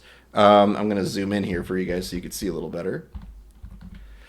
Even with low motion, we have so much movement, and it has to do with the fact that with high motion, it might introduce new things, new characters, new like interactions with the image in a way that is, I guess, arbitrarily seen as high motion. But this really gives us a ton of options when it comes to deciding what the next shot might be, or maybe we want a wider establishing shot than what we had before, or whatever. Maybe there's an imposing army that's coming to the castle, right? We need a shot that shows the grounds getting surrounded by this imposing army. So what I'm gonna do is I am going to use a feature on the website here that you can also use on Chrome. So if you do download this video, you can do the same thing with just your Chrome browser. But let's go ahead and find a good frame of this. Let's go for like this one. This is a really dramatic angle. We would not have been able to prompt for this angle very easily without like really trying to reinforce that we're looking down from a high up angle of a castle and so on and so forth. We got it within one take of a video render, which is awesome. So what I'm going to do is I'm going to right click on this video. Now that we're on the frame that I want to use, I'm going to hit copy current frame. Okay. And now that we have this frame, I am going to bring it into Discord here for you guys. Let's just use VC Create to do this. Look at all these dancing Dutchmen. Look at them go. They're just doing their thing. Dancing Dutch geometry. I like it. Okay. So I'm going to copy image address. And we have the original castle image here. So why don't we use this as a style reference for the overhead shot that we got with this new angle? Okay, so I'm going to do /imagine. I'm actually going to paste this as an image prompt, and what an image prompt is basically like it's going to try to take the image as literally as possible, like pixel to pixel of where it is in this image. So I am going to keep it square because this image is square, but we want to make sure that we can kind of at least keep this, like put some new context for this image here. So let's say after the link, we're going to say that this is an imposing, or just say an army of fire and let's just describe them as just like a generic villainous army, right? So an army of I don't know, like dark elf. I mean, we don't want to go too close on character descriptions because we're so far away that we don't actually see anything when it comes to like, you know, like individual facial details or anything like that. If we go into that, if we start prompting for that, we're going to run into problems because it's going to bring random close-ups and things like that. So I'm just going to say an evil army. We'll just go with something simple. An evil army approaches the castle from all sides. And then I'm going to say that this is a very loose description of what we're looking at here. So I'm going to say that this is a low angle. Is this low? Oh, high angle. High angle. I'm going to say extreme high angle. Extreme high angle shot of a castle tower. And then we are going to bring in that previous image, and we'll use it as a style reference to hopefully recreate some of the arbitrary aesthetics that are inside of this in this new image here. So I'm going to do --sref and paste that into there. And then I'm just going to submit, and we're going to see how this does. We're not using OmniReference or anything like that. We're just doing some of the older techniques within Midjourney of particularly using image prompts and style references. The style references have all been updated for the newest version and stuff. Image prompting is one of the oldest methods of working with Midjourney when it comes to external images. So we're going to see how well this does, and then we start adjusting parameters as needed. Okay, so we do not see any of the army at all. We don't see any, like even the angle is a bit wrong in some of these. So let's tweak this prompt a bit here.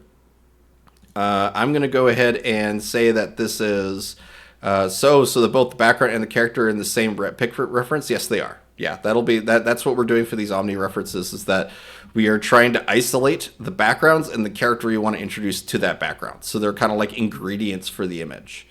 So let me go ahead and add a parameter in here, and I'm going to use -image weight, and then we're going to set that to be a bit higher than 1 because I want to try to recreate that angle as close as possible. So let's do 2.5.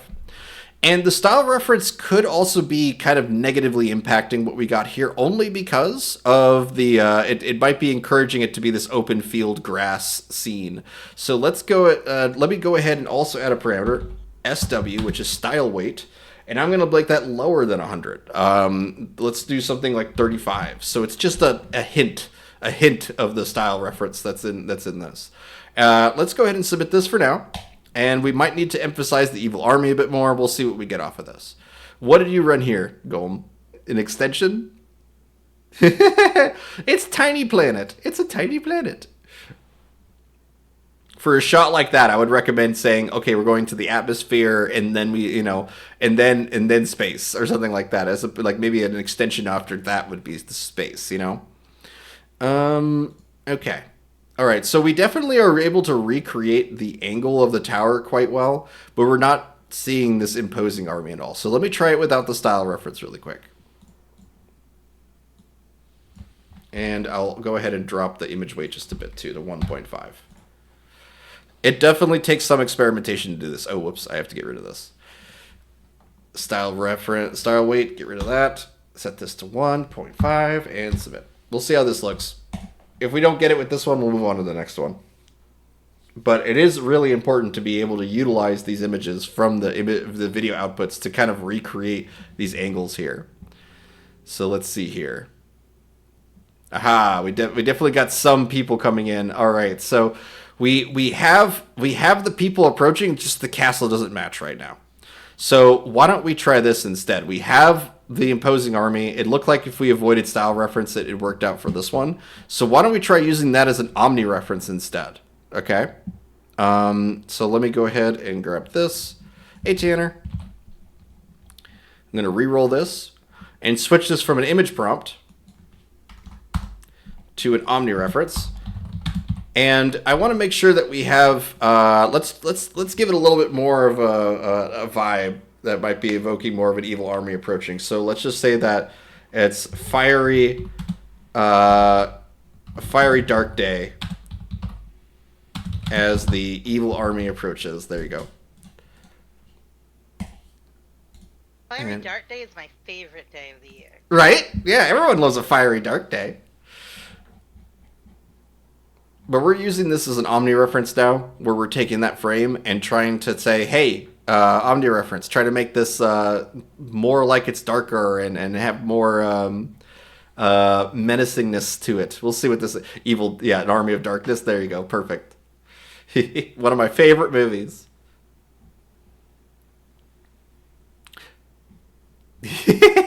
Yes. Perfect. I want to see a bunch of mini of this dude just like unable to handle all the tiny people coming at him. Okay, look at this. All right, we got it here. All right, so we have the castle. We need to describe it as being more in the forest, but we have the castle now surrounded by armies of fiery, angry people. Okay, so now let's make sure it's we emphasize this is in a dense forest. In a dense forest, on a fiery dark day. I'm only using proper sentence structure because it feels weird not to, but redundancy is perfectly okay. Medieval vibe coder. Is there equivalent to, like, can we make up the equivalent of vibe coding for spells in Phantasma? Like the the equivalent of like someone doodling inside of a magical spell book and it just things just happen. I could totally see that working. Little possessed magic assistants, like spirits that either inhabit something or are just part of your equipment that you can just tell, hey, make me a spell about XYZ, and if you use it without checking it first, it just doesn't work 80% of the time. Yeah, it's certainly true that I kind of picture someone like a child doodling in a like what they think is just a book, right? But it turns out it's a spell book, so what their doodles they come to life or something like that. So like like I don't know how to describe this magic spell, so let me just draw someone on fire as like a doodle and see what happens. That's how I think of vibe coding anyway. So let's take a look here. Okay. All right, so Gonpasta is also on the same mission as I am to bring this army around the castle, and they did a little bit better of a job than I did. This third one's pretty good. An evil siege army, of fire and trebuchets approach the castle from all sides. Extreme high-angle shot of a castle tower under attack. Okay, yeah, you're a bit better descriptive than me, but notice here that. It brought it immediately the realism. We got something very close to the castle. It has the same towers because we're using Omni reference. That's good. Let's throw that style reference back into there, and we'll take some of the prompt from Gonpasta because they kind of knocked it out of the park for that. But let's go ahead and grab the style reference. Also, something that I want to say at this point, when you look at these images, you of course see that the environment, the location, is slowly, step by step, moving away from the original, right? So because with every single prompt, every iteration of the location, we're introducing new artifacts, new changes. It's the same as if you would use another version of the character as an ORAF again and again and again, and eventually you will end up in a situation where the location or the character isn't the same any more than you had in the beginning. It can be a good thing, but if you want to really keep consistency with a location, it is really important and valuable to take a step back in this process and make sure to select good images that represent your object of interest in the best way possible. So take your time, generate good references for the next step, for the next iteration of the surrounding and the environment piece. And that's why I said at the beginning, with this whole workflow, it is really important to give it the same level of treatment, the same level of looking and decision making as you do with the characters. Just develop an eye for what makes your location recognizable and really yours, and that's 50% of the way there. What Victor is looking at is already pretty amazing. Right, right. And if this is where I'm going to pull in variations, because we have the right composition in the sense that it's the right, like, general shape of the building, just some small details are wrong. So that's easy to kind of remedy if we go to variation subtle here.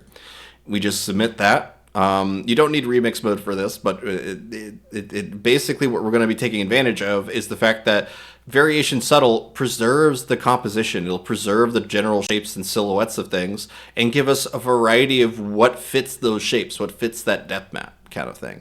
If we did variation strong by comparison, it would completely change the camera angle. I'm loving the karate chicken that's just randomly here. That's awesome.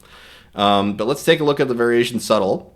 And it's important at this moment to also look at the original image and to just put that to memory. But you guys can't see this, but I'm actually going to drag this window out to the side here. And I am going to compare it side by side with this one here. And we got a nice big window on that third image here. It's very busy, but it works. It works. It's much more accurate to the original tower here. So there you go. The people are pretty small, but we could always encourage different kinds. Maybe there's like trolls or giant monsters that can be attacking this castle instead. Let's see what you guys got here. I see some stuff from Josh C here. Oh, look at you. Tight-roping? Are you tight-roping into the castle? What did you do here, Josh? Yes, I have one more incoming. Okay. All right. That's a very unique way to approach the castle. I bet you Piper's dad is not expecting some dude to show up through the window. That's awesome. Let's see. We got Nixie coming in here with the character here. That's awesome. I love this the first shot here actually. We need to do some adjustments on the castle there, but it's really cool. Did you dip your Twin Peaks in my Star Trek? Because this is what yes, that's exactly what it is. Oh my god, you literally prompted that. Twin Peaks. Peaks. If you're just pandering to me, by the way, Snoopy, you won at that because anything Twin Peaks is gonna immediately grab my attention. Okay, all right. Let's see here. Very cute. The Chicken Man broke into Taid's castle here, so that's great. If we wanted to, we could totally encourage that this would be like a collapsed building behind him, right? So like, let me show this really quick in the editor because I do feel like this image deserves some additional context here. I'm gonna copy image address. I'm gonna go to the website. I'm going to go to edit. Gonna just paste that into the editor. It should just work. Oh, okay, I pasted a link. Edit from URL, paste the link. There you go. Okay, now we have this. Let's go ahead and isolate just the chicken man. So we select here, go into include, and we just start selecting the chicken man. with the smart select. Make sure we have everything kind of preserved from the character. Okay, that's good. Now we're going to say erase background. Now, you might be thinking, oh, that's cool. Like, okay, we're just going to generate a whole... No, we're not going to generate a whole new background. What we're going to do is we're going to hit new layer. And, oh, whoops, I hit new on there. I hit the wrong button. Let me switch back. Editor. Did that not save it? Hold on a second. Yeah, it didn't. Well, 2 seconds. 2 seconds. Edit new image. I'll just redo that really quick. I hit new image instead of add layer. My bad. Let me just quickly do the selections here again. Select, include, click, click, click. There we go. Mostly selected here. That's pretty good. Let's go into now erase background. Now I'm going to hit the add layer button. I screwed up. I hit the new button down there. Add layer button. Add from URL. And then I'm going to paste the same image again into here. And you'll notice that it's just going to overlap it. But I'm going to drag this now down to be that layer. This layer, the one that that has the background, is underneath the layer that we've isolated the chicken man on. And the reason why we did this is so that we can only edit the background to get rid of this window. I want to try to make the window like explode. Okay, so let's go ahead and now go to Paint, Erase, and you'll notice that because I've done my layering, I can just erase this behind the character, like so. Okay. I'll also go to the chicken layer here, and I'll also remove just a little bits of these toes here because they're kind of hanging off in weird ways for me. There we go. All right, now let's go ahead and prompt what we want to see in this shot. So we already have a bunch of debris and rubble in the air. So let's go ahead and say that this is a hole in the wall, in a stone wall, from a recent and utterly strong impact. Rocks, oh sorry, let's do stone and debris in the air, dust, and flying rocks. I'll just try to do the whole spiel here. And I feel like this is kind of like my temptation is to write Kool-Aid Man or something like that, to be like, oh yeah, jumping through. But I think this will be fine. I'm going to see what we get with this by itself. And then we'll tweak the prompt from there. We might need to say no window. We'll see what happens using a negative prompt.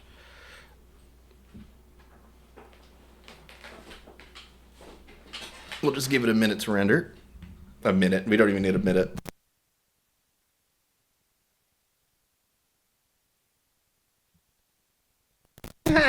Oh, wow. Wow. Oh, it gave the chicken man some hair. He's got, yep. Okay, this works. That's better. The hair on this is just making me laugh, though. Oh my god. Let's go ahead. If you don't want the chicken man to have that, we can actually reverse some of the selection that we did. So let's go into restore now, and I'm going to just restore around his head a little bit, just a bit, to make sure that doesn't happen. That we get this like crazy hairdo on the character. But I can go into erase and kind of fine tune by shrinking down my brush. And fine tune just to the very outer edges of the blue, so maybe it won't see it as a window anymore. Okay, there you go. And I'm just trying to preserve the fact that it's a chicken head, but let's describe it as a chicken now, because it definitely sees the Karate Man. But I want to see if we can get this a hole in the stone with recent strong impact from a karate chicken man. Stone and debris in the air, dust and rocks. If we wanted to include like a style reference or anything like that, it would help recreate the kind of trees and foliage in the background. So let's say that we see a hole in the stone wall revealing a forest, and revealing a forest from a recent. I'll put the forest at a different part of this sentence. Stone wall with the recent, and say that we see a forest through the impacted stone wall.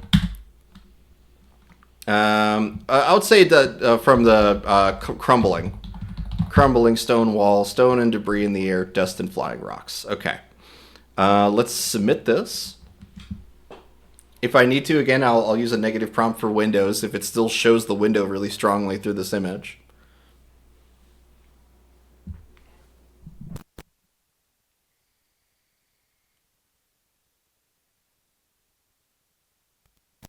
It gave it a path. Let's see.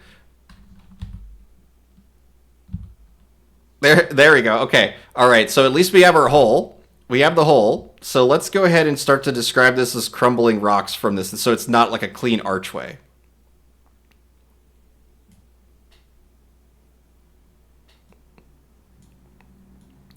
Whoever pung me is... Wait, is that the past tense for ping? Pung? I don't know, but I really like to say it. So. It's too funny. You can see how it recreated some of the window as being some rock that's around here, right?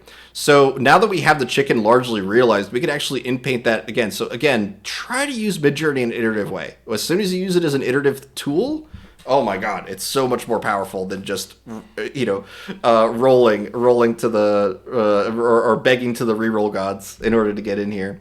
But we're gonna now remove all this prompt, and we're gonna say that this is a collapsed and breaking stone wall. Stones from the wall are falling. And if we wanted to, after this, we could even say, like, oh, there's, like, strong motion lines to indicate a kick or rocks flying in the air or anything like that. I do have a really fun way to do this with Midjourney Video that we'll get into next, because I think that's just going to be a neat way to introduce this character. We will need to... We have two different approaches. We could make a clean plate without the character there and just have him break through a window kind of thing. But I think if we more describe this as, okay, like, it's kind of working, like we're still getting a clean wall on this side, but let's describe it as more like a jagged wall with a little more area to inpaint here. So let's go ahead and inpaint this here, like so. And I'm going to say that this is a jagged, like, what would be a better phrase for describing a hole, like the hole in the wall, like breaking in through these brick walls? I'm trying to think of what would be some good words to shove into here. Let's see here. I'm gonna say that this is meteoric impact might work. Breakthrough? Yeah. Okay. Yeah. Jagged breakthrough. Jagged. Let's do a jagged opening. Breaking through.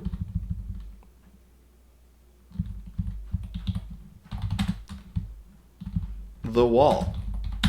Okay, I'm just going to submit this. We'll see what we get. Move on from here.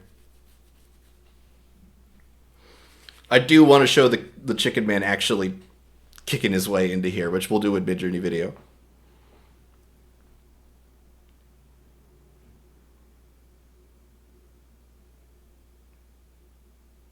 Okay. Oh, that's a lot better already.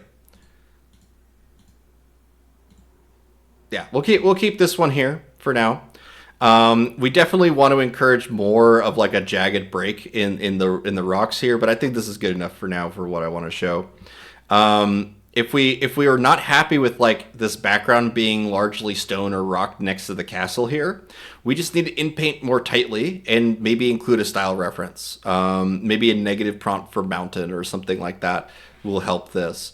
But I want to move on in order to show you guys this, because I feel like we can keep dabbling with this forever. But I'm going to upscale this to gallery. And now that we have a 16:9 image here, I have a file saved on my computer, super handy, inside of my project file here, which is literally just a blank alpha channel as an image. So if I show you guys what that looks like inside of Photoshop here really quick, it's just this. It's just a an open square with no pixels at all. This pattern is called an alpha channel. And what we're trying to encourage here is for Midjourney to actually fabricate or imagine what the start of the video is using a blank frame. Okay, so I'm gonna pop now into here. We're almost done on this, but now let me drag that blank into starting frame on the website. It's a little easier to demonstrate this on the website. You can also do this with Discord. It's just kind of it's just a little confusing because it uses the same format as image prompting, but we are going to use this image now as the end frame of this video. And let's already just set the motion to high because I feel like there's going to be a lot of stuff going on with this. We'll say that this is the Karate Chicken Man. Well, let's start with what we initially see, which is a stone wall is cracking, and then a sudden explosion of rock, stone, and debris reveals the Chicken Man, the Karate Chicken Man. He just kicked down the wall. Let's just go with this. Let's go with the reveal. I love using the word reveal with Midjourney Video because it like tends to like bring the character into the shot in new ways. But while this is happening, this is going to take a minute to render. I mean, even in my fast mode and stuff like that, it takes a bit for the videos to render. So let's hop ourselves back over to VC Create. And while I am scrolling through a bunch of the stuff that you guys have made, Kinky, do you want to do some announcements? Would you be up for that? Why not? All right. Well, why not? Hello, my name's Kinky Kong, and I am celebrating Happy Fiery Dark Day. Fiery Dark Day is the day that Victor just made up, and I am enjoying it. It's how's yours been? I hope it's been good. I want to talk to you guys about something called prompt battles. I don't know if you've ever heard of it, but it's an event that we have every weekend. I'd love it if you showed up. We do a couple contests. We do a contest every 15 minutes where you can win a free fast hour, learn how to prompt new things, and meet new people. Learn, get involved with the community. You don't have to stay all day. In fact, it's more of a drop-in event. You don't have to commit yourself to being there for any length of time. But it is nice to stop in and see what you can do. There's also a game called Bingo at Prompt Battles. We do this on Saturday and Sundays. And there's a few different ways you can win fast hours, and you can win fast hours. Come on in. Come on in and play with us. We have Saturday we start later in the afternoon. And on Sunday we start earlier. And I will leave some links in the chat so that you can see what time it happens in your neck of the woods. And I hope you do show up. That's it. This has been your Kinky Minute. Thank you, Kinky. Appreciate it. Thank you. I try to make them as long as I can so you have time to take a drink or whatever. No, I appreciate that. I'm currently sipping on some Dr. Pepper Zero Sugar because I have been... I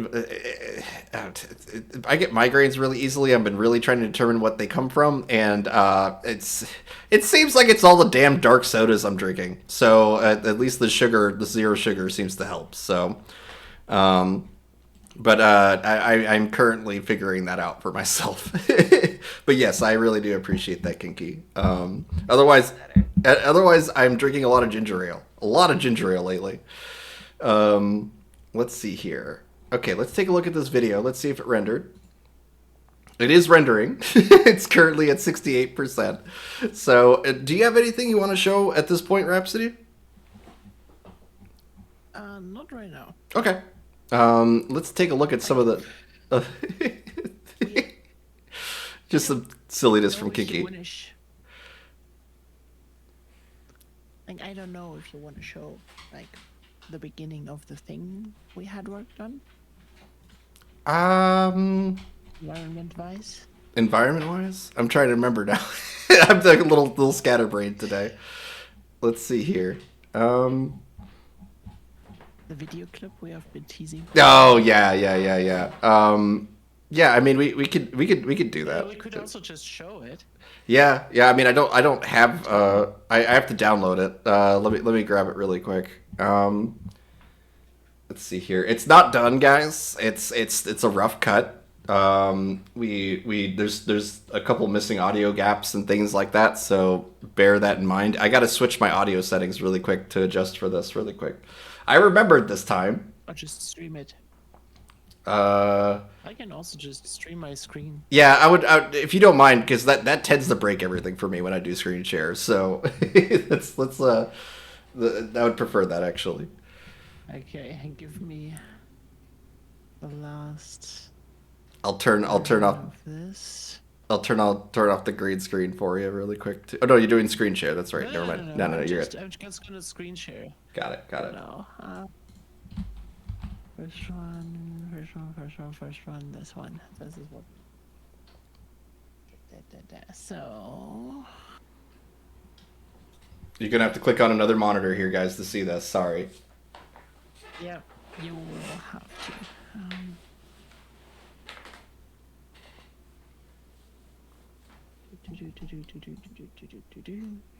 Okay, the Chicken Man thing did render while this is coming up.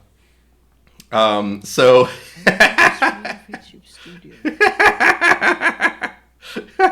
Here we go. He's more like breaking through with, and then we have to probably emphasize that he's kicking at the start of this. But you can see what happens with this alpha channel at the start. Like it gives us the ability to make a completely new image for the start. Based on whatever's inside of our description here. So we probably want to describe the Chicken Man as in the kicking pose, or maybe he's flying kicking at the start of the prompt, just to show that this is happening a bit earlier. But yeah, I love the animation of the Chicken Man though. Here we go, kick with the power of chicken, exactly. Yona, which is one of Lolo Soon's characters, is all like uses the power of chicken. And I will want to be exploring that character more. I always thought the idea of an assassin who uses chickens is a fun idea. Like they can pull the feathers from the chicken and use them as bullets, kind of a thing. I have a couple ideas for Yona that I want to explore, but I'll do so with Lolo. But let's quickly reiterate this prompt while Rhapsody's setting that up. And I might need to disable my my character because Discord for some reason doesn't let me share screen, or maybe it's because you are share. Do you have a share screen on, or is this just your camera? No, it's just my camera. Oh, weird. I'm not allowed to share my screen in here. Do I miss permissions? Kinky? Ancient? Do I need I permissions? think it might just be a Discord limitation. Yeah, he's okay. already got a screen going, isn't it? I'm just You can do gonna it as quit camera? my YouTube. It's trying to tell me what application I can stream, so this is really weird. Like, I don't want to can you hear me? stream VBridge. Yeah, we can hear you. Yes. I think you might have to, like, the only option is to use it as a camera. As, if you can stream your... But why? I don't know, but I think the only way to do it is to have a camera and a stream at the same time. And that's a workaround. Oh, but it has audio. It has a ton of audio work in it. So Victor would need to close the camera for a second. Okay, yeah. I think that's something we can do. Yeah, I'll just turn off my camera. Disabling the camera. Yeah. Okay. Yeah. Now I'm allowed to share the app. Okay. Interesting limitation, Discord. Thank you for that. So now I am sharing something. So this is a thing we have been working on for a while. It's a small little clip, small little gag, so to say. With multiple characters exploring an underground dungeon, and it has used some of the techniques that we have shown you today especially in the beginning for these environmental shots. Now, what this also is our first test run of working together with voice actors, and also doing sound and audio design for clips here. So all of this is fluid. It's a work in progress, but we have been holding back on this for now so long, and it just represents perfectly what we showed you today. Then we're gonna show it now. So enjoy. And I hope you hear the sound when I press play. You might need to hit the unmute button. Do you hear sound? Yeah, it's coming through. Yep.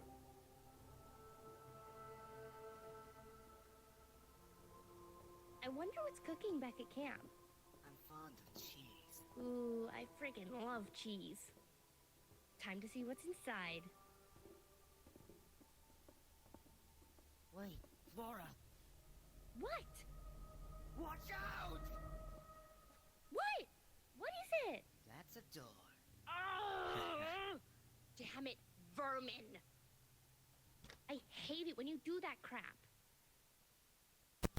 Yeah, that's what we got. That's what we got so Good far. job. It's just an approach. It's just an approach to the dungeon. But I'll have Rhapsody explain a little bit about the voices and stuff. I got pulled right in. That was awesome. Nice. Amazing.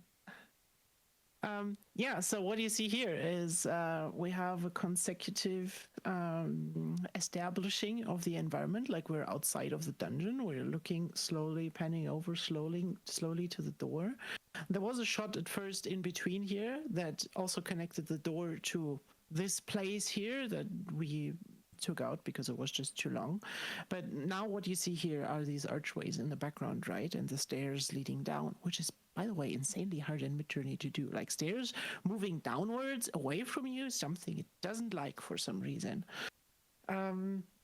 But remember these archways in the background, because now we're zooming down to the bottom level with some insects. By the way, the insect feed I recorded by scraping a little piece of paper across my wall and holding my iPhone next to it. So if you listen in, you can hear the little feet.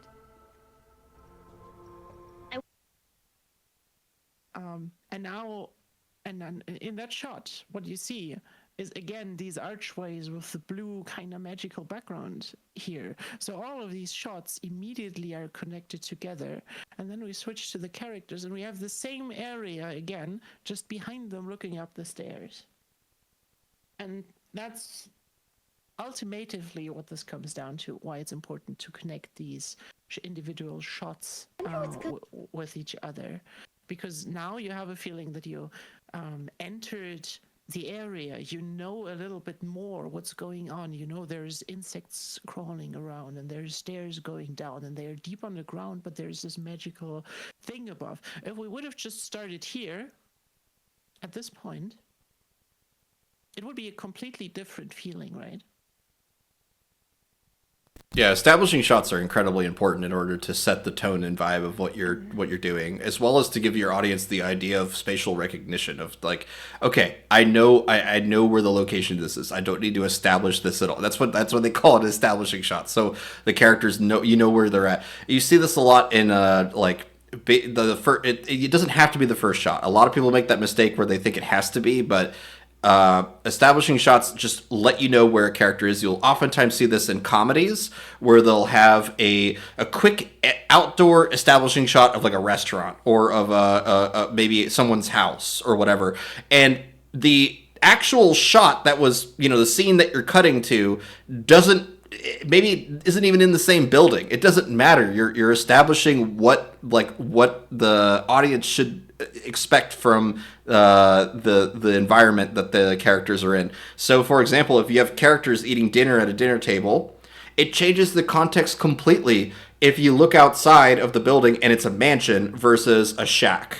right? But if they're sitting down at you don't need to establish that it's a nice ornate dinner table or anything like that. You just need to put out them outside and say, hey, this is what you're walking into. Are you walking into, a multi-million-dollar home or a trailer park? That kind of thing. It just helps so much for giving for establishing that for the audience. So yeah, this is awesome. Yeah, and then of course you may have heard our characters in Flora having voices. And it comes because we're starting to work together with a group of voice actors, which are in different levels of experience. Most of them are just hobbyists or semi-professionals, or even people under contract who do this for fun. And they usually do comic readings, so they take comics from the internet and read them and make YouTube videos out of that. But they are also excited to work with us on these kinds of things, and we took this clip to test it out with them. And we got a few submissions for voices, and some are better than others, of course. Some fit the characters better than others. But it's exciting. It's exciting, and we will be able to work with them more and have more and more characters voice acted that you guys post from the character portal. And I also had a thread up. I still have it up on our Gnarly Studios server on Discord, where you can submit your comic works for them to read through them, and we're working on that too, so that there's exciting times ahead of us when it comes to this. Absolutely. Yeah, I'm so stoked for this. Obviously, it's been something we've been working towards for over a year now, to get like animated. Like, we've not just been waiting for a Midjourney video. We've been constantly like prepping for what we could do, and I know that there's a lot of anticipation about like lore Bibles and all that kind of stuff, but I would much rather we just start making stuff and we get some examples for you guys, so that there's inspiration to jump off of right off the bat. It's not a big concern for me if there's minor inconsistencies between our world building and all that stuff. I would much rather just have us all having fun making things together. And so yeah, I'm so excited for this, guys. It is something I would hope that by the end of like November or so, we would have a little pilot for you guys to check out. It might just be a scene by the end of it. It really just depends on how much work there is, but we'll see how it goes. I'm gonna turn my camera back on here. I mean, we could show it a second time if people want to see it again. Now that we talked a bunch about it. Are you interested, guys? Yeah, it seems like they are. Yeah, and it looks like you can still play the video. Is the video still working for it seems like me turning my camera on did not affect her video stream for screen sharing. So no, it didn't. When we started with the screen sharing first, it works apparently. Okay. I'm just standing there on your screen because I had to turn off YouTube. Yeah, it's all good. All good. You can play it though. Yeah. Okay. Then we're gonna play it a second time now, and then we switch back to Victor. Yep.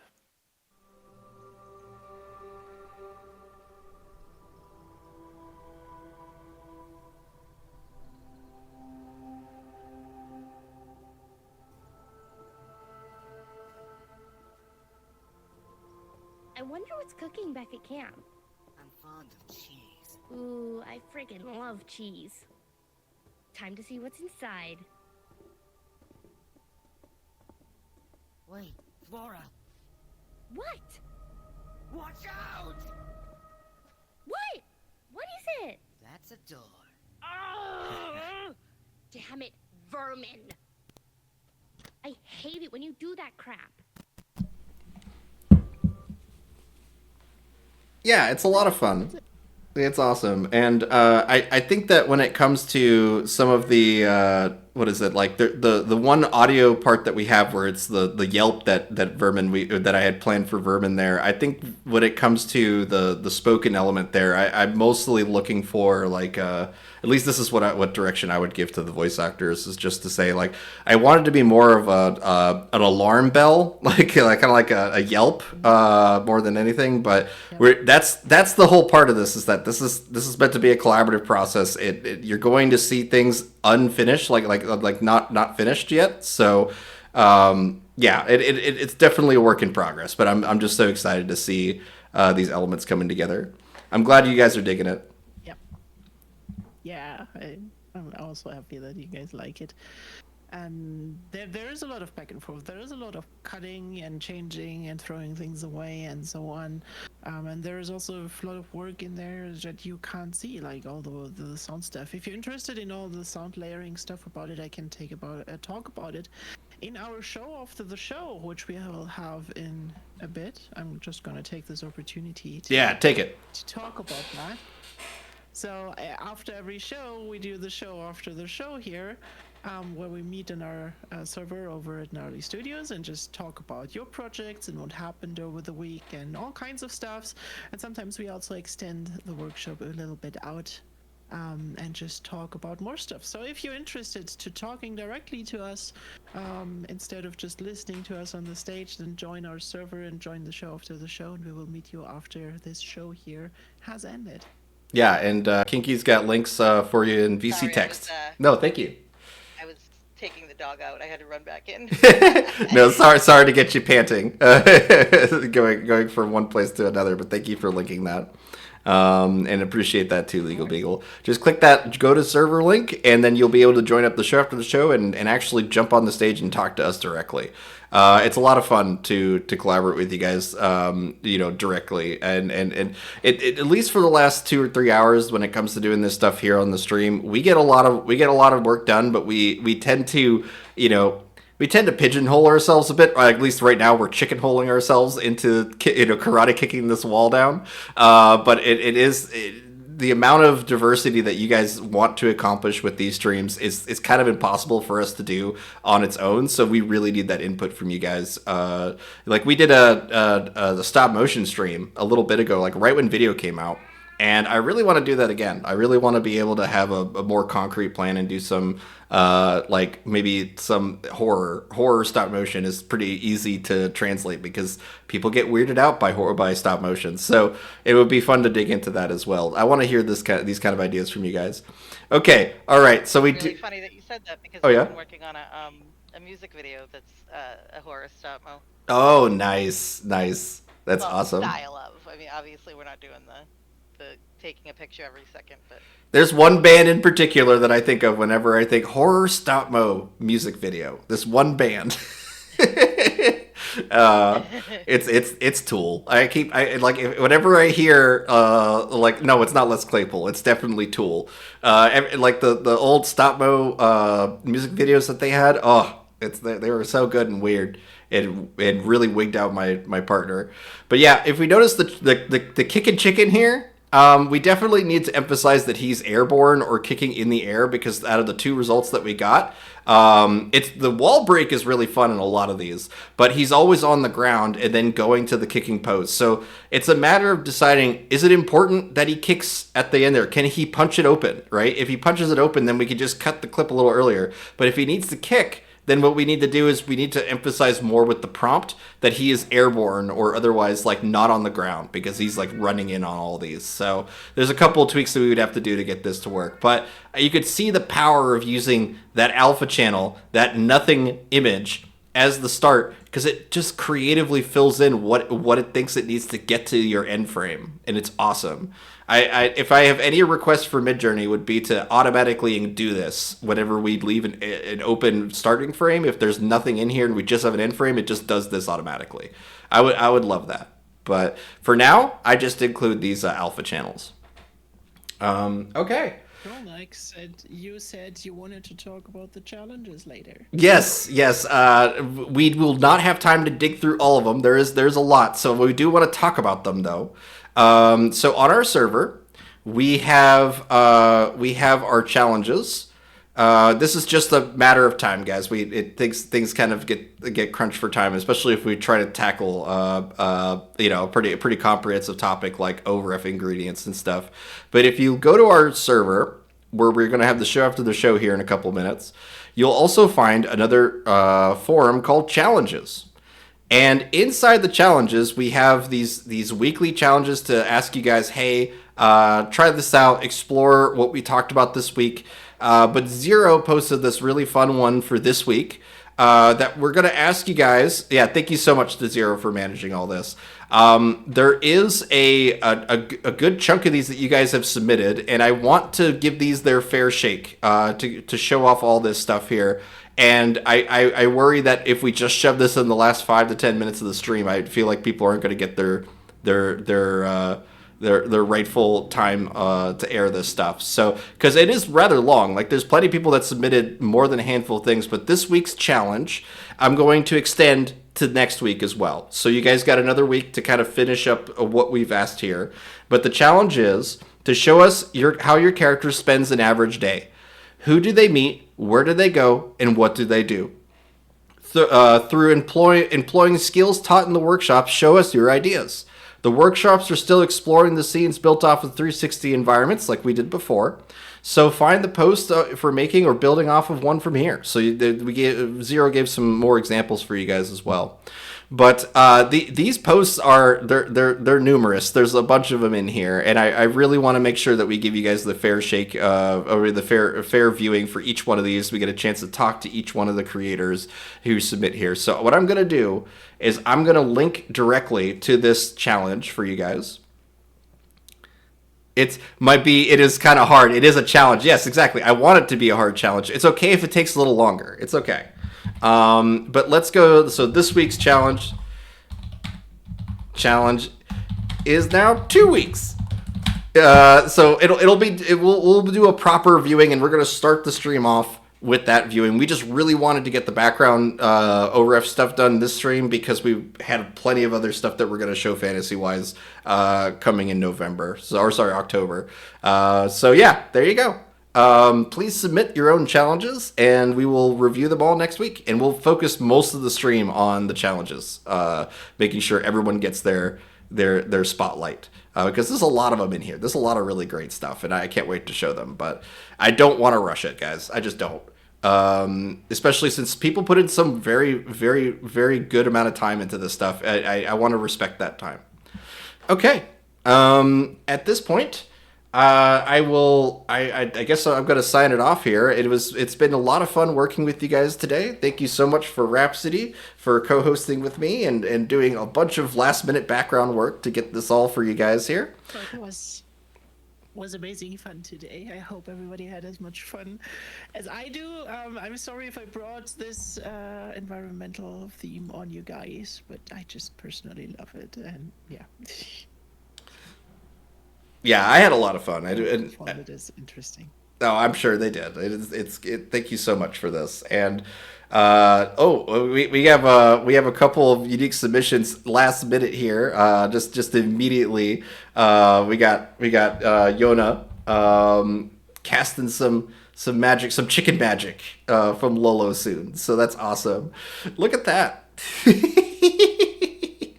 That's fun, man. Oh, it's the Chicken Man. You turned him into the Chicken Man. That's awesome. Okay, that is a great sign-off for this stream. Thank you so much. And also, thank you so much for AC and Kinky for making this all happen. Thank you guys. Really appreciate it. And I hope you guys have a wonderful weekend. We will see you guys next week. If not, we'll see you at the show after the show here in a couple minutes. I'm so excited to dig into some of the stuff that you guys have made here this week. During the stream. And we'll dig into the challenges next week. Okay. All right, guys. Thank you all so much. Have a great weekend. Have an amazing weekend. Yeah. See ya. Bye. Bye.